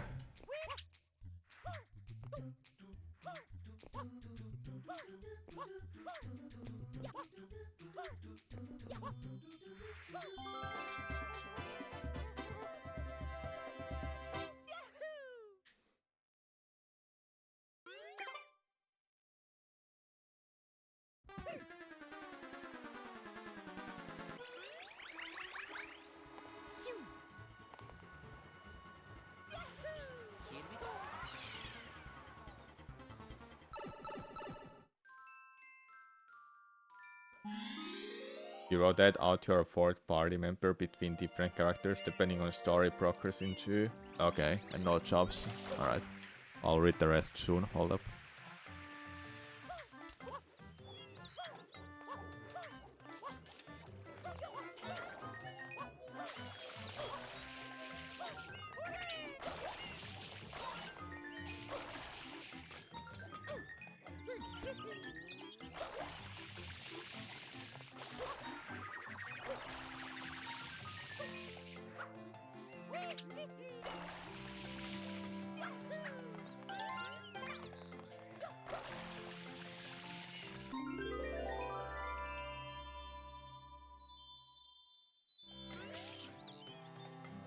Hitting your own party members is an optimal way to level.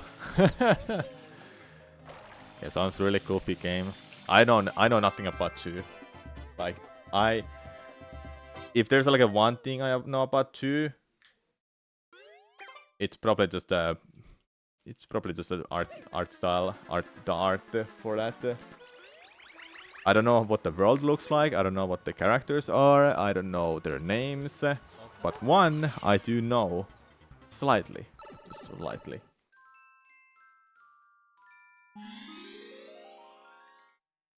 Those games went out under my radar completely. Well, after all, they were released in Europe much later. Like very late.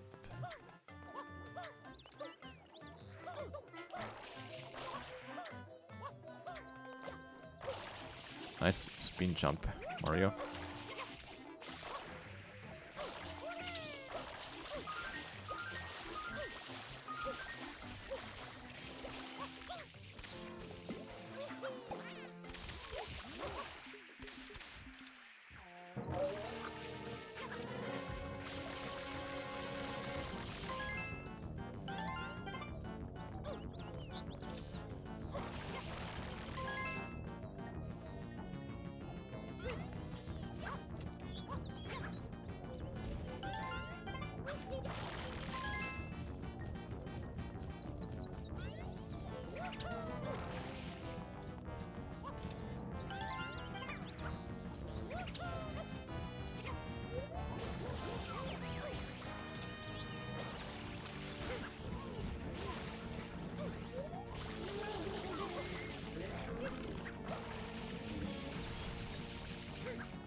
Yeah, we got it really late here.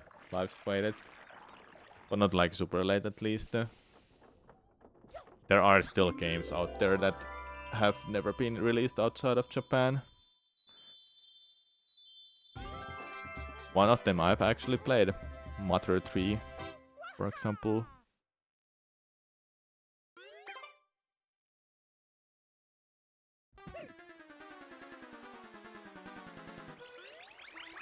I've never played Earthbound though.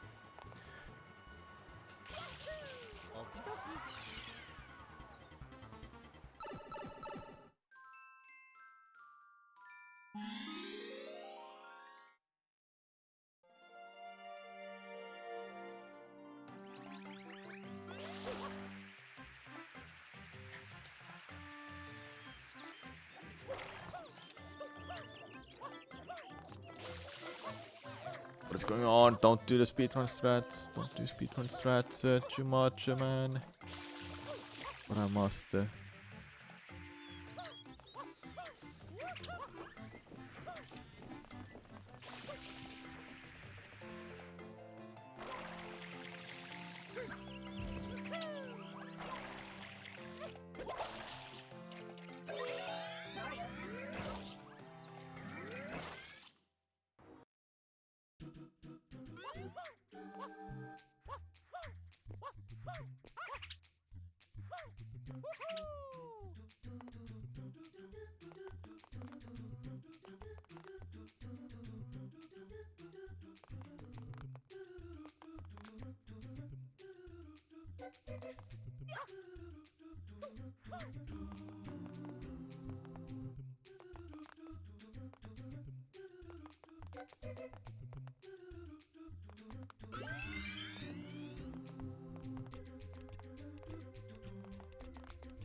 Good, good. We're done with Bianco.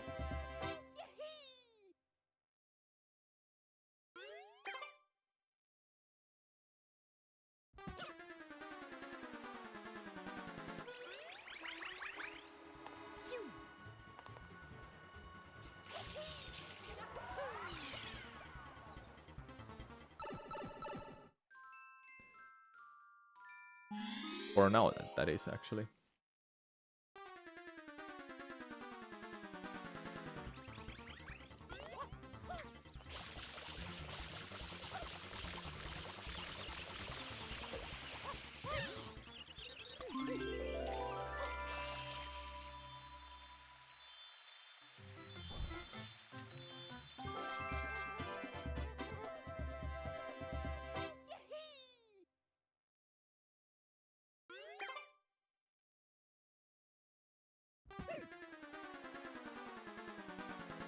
Okay, should I do Recon next? Sirena again, or... Well, I'm going to Recon now.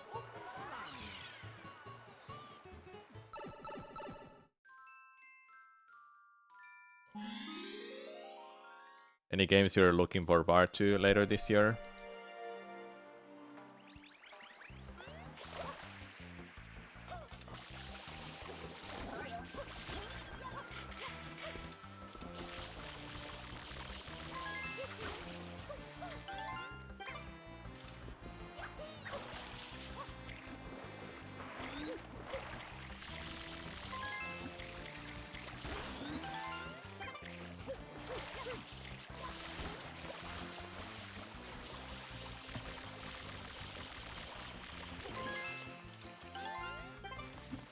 Later this year I can't really think of anything that I'm looking forward to. I really wanna play Rise of the Ronin. It looks really interesting. I did like Sekiro, so it reminds me of that. The new Peach game coming out this month is something I wanna try out too. it's a brand new game, so that's why it interests me. There's been far too many games that have been like gonna remake or remasters. Final Fantasy 7 Rebirth, but feels like a brand new game to me when I play it. 10 years, Kitty the cat. Welcome back. After 10 years of being here. Just kidding, it's 10 months, right? Or 10 days. Thank you so much.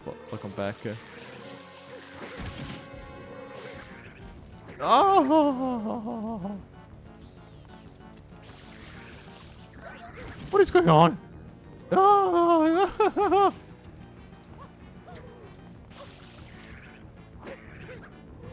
No!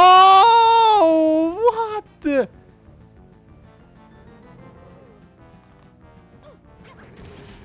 Ass.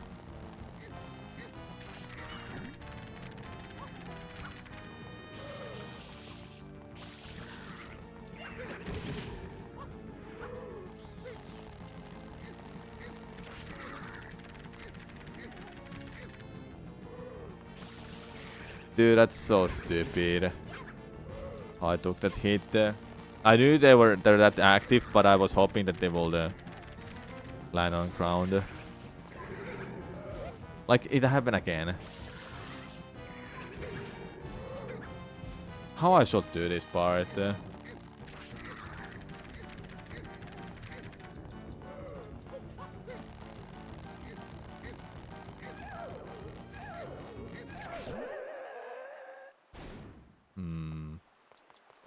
Let's think.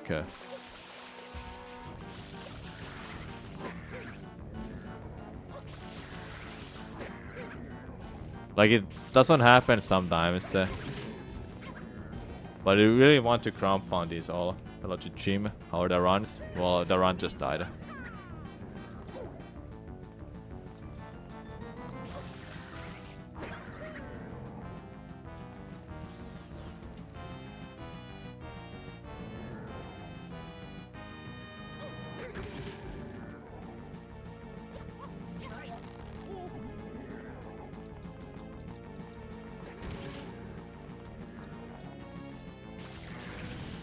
What?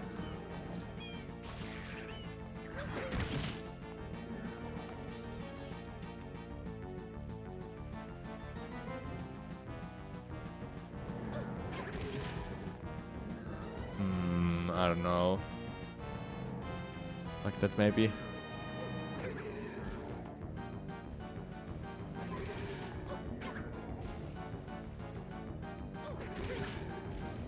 They're not hitting you at all, which is crazy. Like, it just goes through you.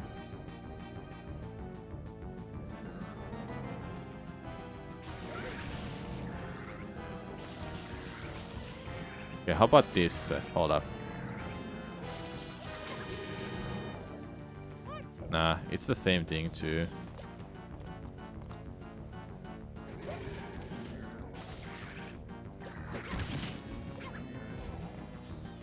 But I don't wanna spray it anymore.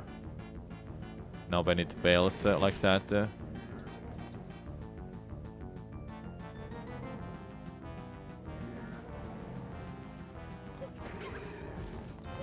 Yeah, I think that's consistent, what I'm doing there now. But what about pulling its nose, because how close they are? I don't want to take my time and pull out the tentacles one by one. That is so much slower than it's supposed to be.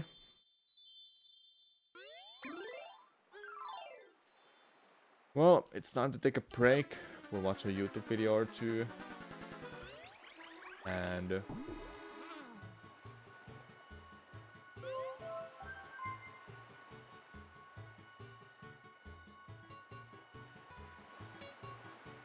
I'll grab some wood. We'll watch a YouTube video. Though I wanna go and check out this fight again because I wanna just have something consistent that works. I don't wanna be stuck in between tentacles.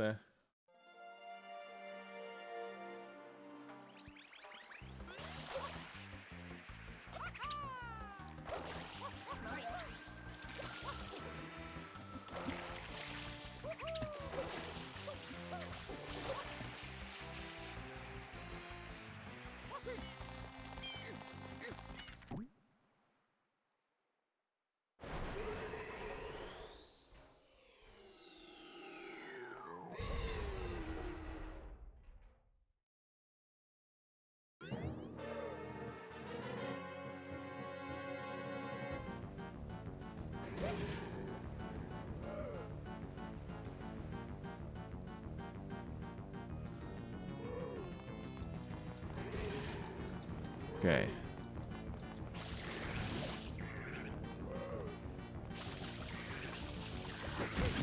Yeah, this is not consistent. Don't go for it.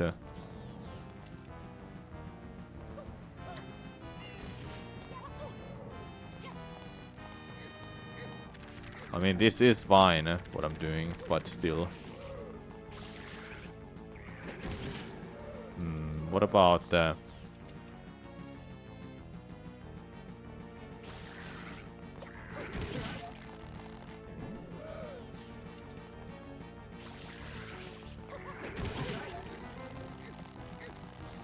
what if I do it like that? I just don't want to go too fast, but I also don't want to go slow.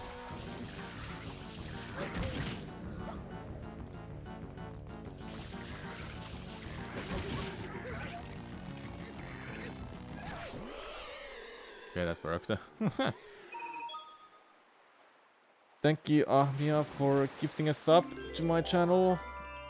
What's up? Morning, Ahmia, what's up? Okay, let's do this again. The run is over, chat. I'll grab some food soon. We'll watch a YouTube video. And I'll switch to Final Fantasy 7 Rebirth for the remaining of the stream. Don't feel like doing another attempt of this. Besides, I'm really addicted to Final Fantasy 7 and I really want to play it. Who would have thought it would be that good of a game?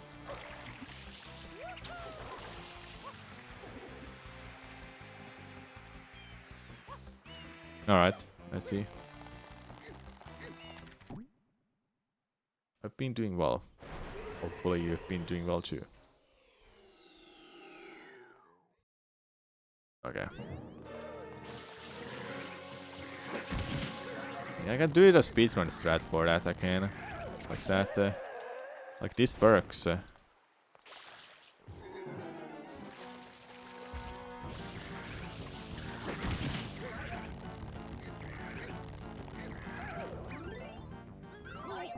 Why am I not doing it like that? Huh. Why I haven't been doing it like that? I don't get it.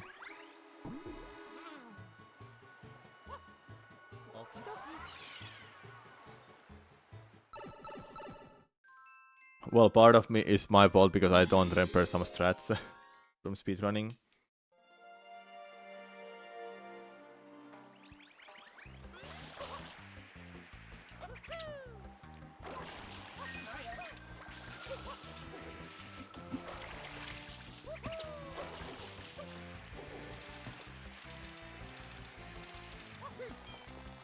Busy with work and college, graduating this semester. That's awesome. Okay.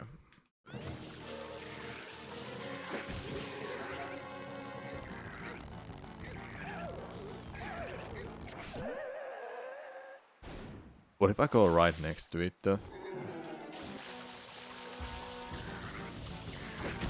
Yeah, obviously you take damage.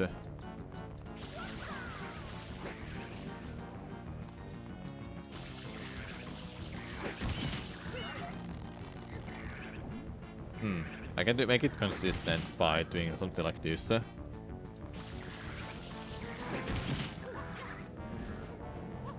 Just to be sure that none of the tentacles are gonna hit me. Yeah, I think that works fine. Alright, bye, Ahmia.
I think that's good. I think that's good what I'm doing there. That is just to ensure they're not gonna all of a sudden hit me.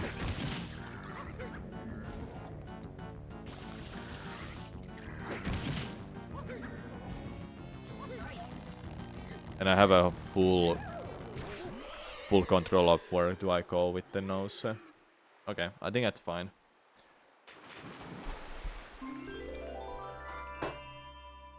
Be right back, I'll grab some food. Then we'll figure out what to watch.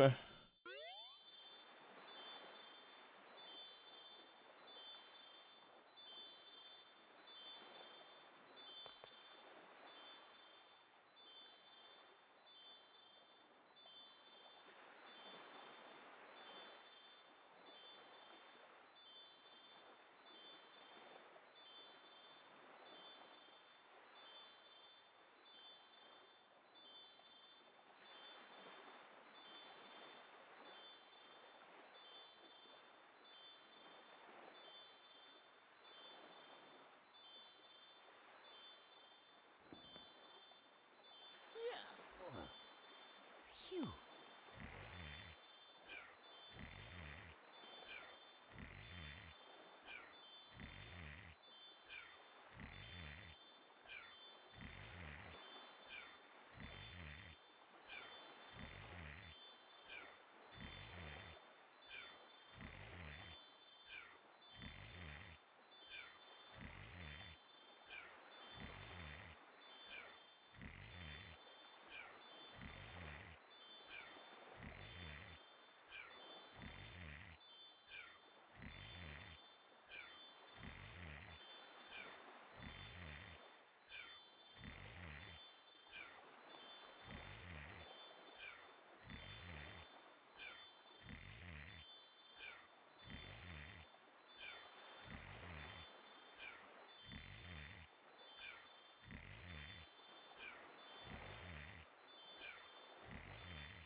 Okay, I'm back.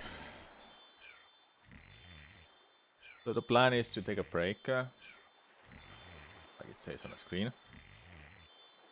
Then I'll switch to FF7's Rebirth. So what kind of video we should watch. This video is still playing here in the background. Oops. Okay.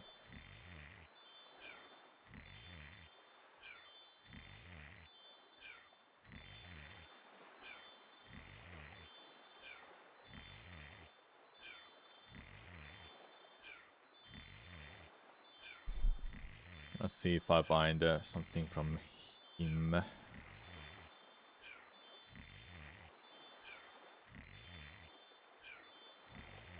Or some kind of Ubisoft. What do you had? That's something new, didn't you?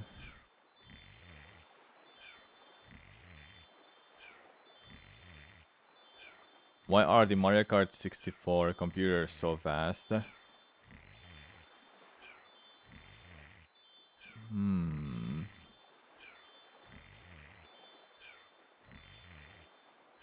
Well, actually, let's check out this.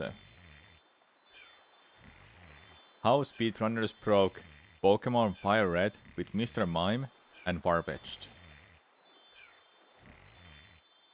We'll be checking out this. Hello, Leonard. What's up? I'm just taking a break right now. We'll be watching this kind of video.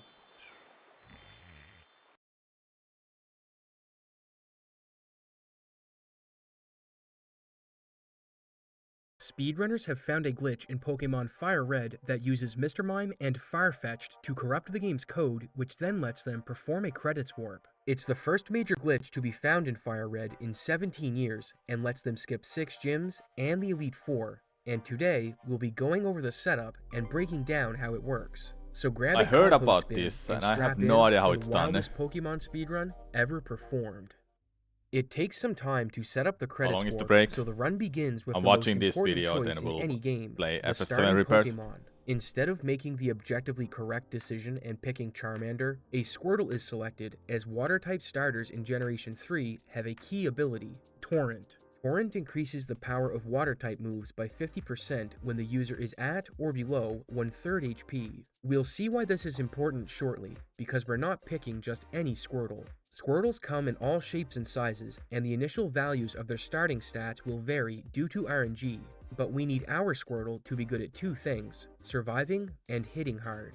Because Squirtle has a low special attack range, this limits the pool of viable Squirtles significantly, as not only do we need a high special attack, we also need a nature that promotes special attack growth. Getting a Squirtle with these specific requirements naturally is a 1.5% chance, but this would require hundreds of resets, so instead, we're going to manipulate the RNG with the help of 2 programs. First, we are going to enter the desired stats and natures we want on our Squirtle into the Starter Manip program, which finds the frames that this Squirtle will occur on. Yeah, And RNG second, manipulation, we're going let's to go. take one of these frames and enter it into the flow timer, which starts a countdown. Since Squirtle's stats are decided on the frame you confirm your selection, the flow timer is designed to produce audio cues that help you confirm Squirtle on the frame with the good stats. And now that we have our Juggernaut Squirtle, we can make our way to performing the credits warp. There's one big problem, however, the first gym, and after getting to level 8, we head to Pewter City to defeat Brock. This gym is quite terrifying, as our HP is in the red to bring the bonus damage from Torrent online,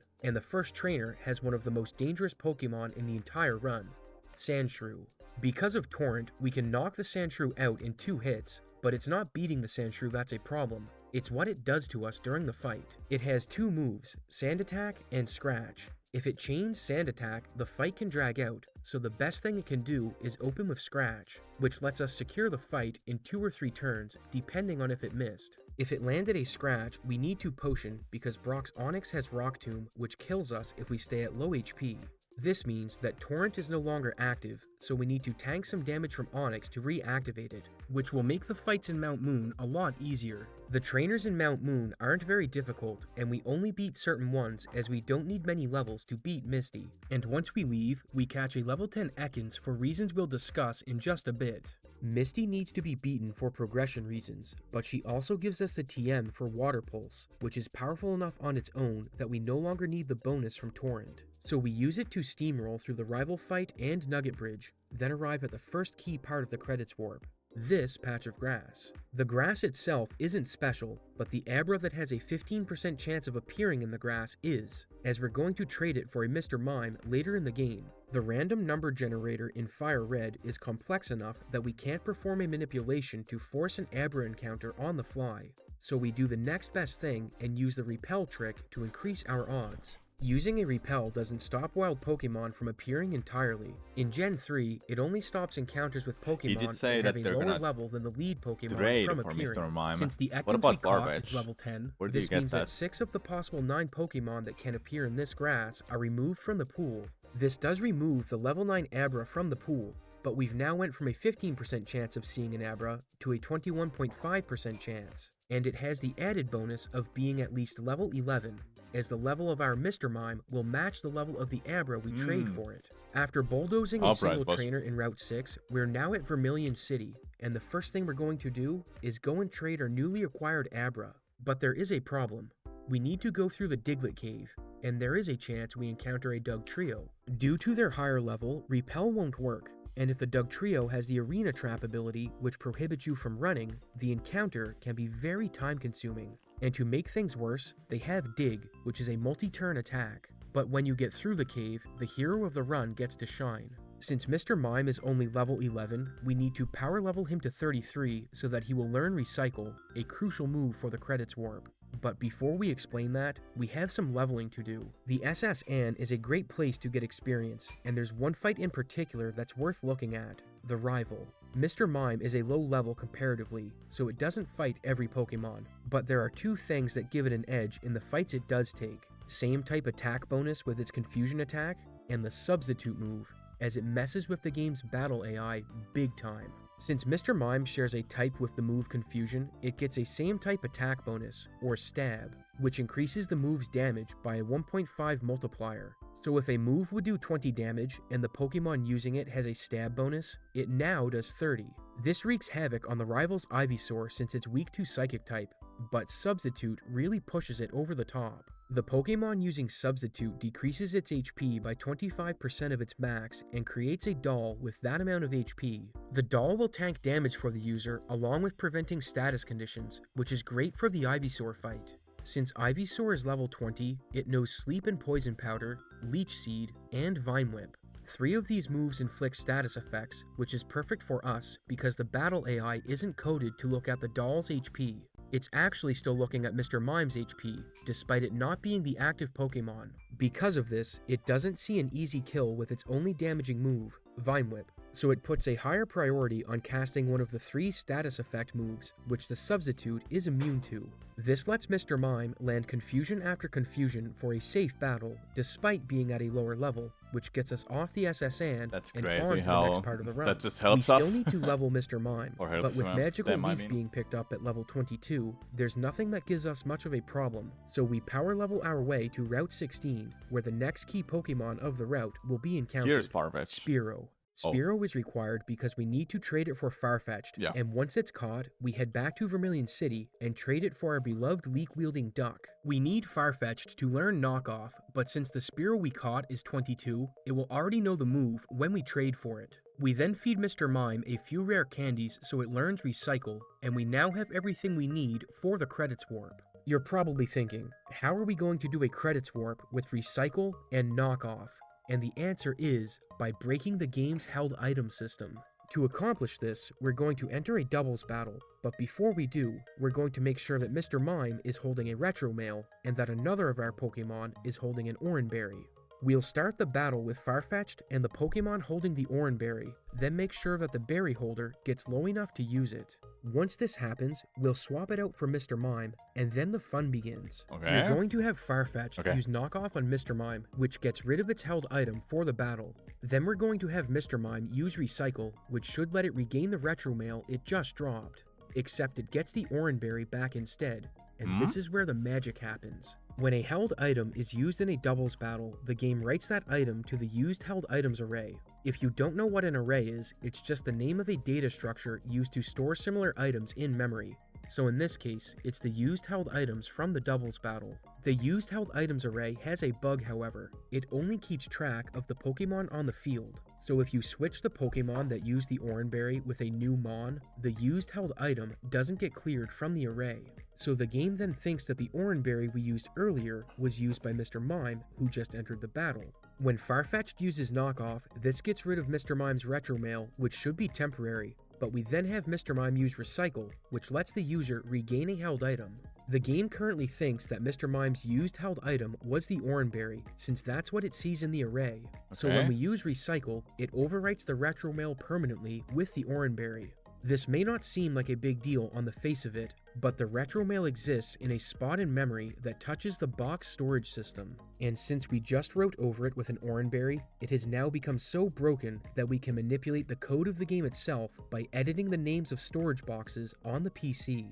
Before we can do this, we need to break one more data structure by giving every Pokemon in our party a Retro Mail to hold. Because mail take up a lot of memory, the game doesn't store them with the Pokemon data. Instead, it puts the mail into the held mail array. When we wrote over Mr. Mime's Retro Mail, the game didn't remove it from the held mail array, so when we give mail to all of our Pokemon, this breaks the array. And as mentioned previously, the Retro Mail in the array exists next to the box storage system in memory, so we can now edit the game's code by messing with box names. We are going to write a credits warp payload in the box system that calls the function for starting the Hall of Fame sequence, then turn Mr. Mime into a glitched Pokemon with a species name that is too long for the game to read. When the game tries to read the corrupted species name, it ends up being instructed to execute our credits warp, and to have it read the species name, all we need to do is swap it with the Pokemon next to it in the box twice. And congratulations, we've just beat Pokemon Fire Red by composting a berry and turning it into a piece of mail. The current world record for this speedrun is 1 hour and 25 minutes by Onanon. It can go lower, as he ran into trouble catching the Abra and Spearow. Otherwise, the run was very well executed with minimal problems, but who knows what the future has in store now that we can alter the game itself with Mr. Mime and Farfetch'd. Thanks for watching, and I hope to see you in the next exciting episode of Avisoft Z. So it really was just about the berry and the mail that they held in their hands. Okay. That is crazy.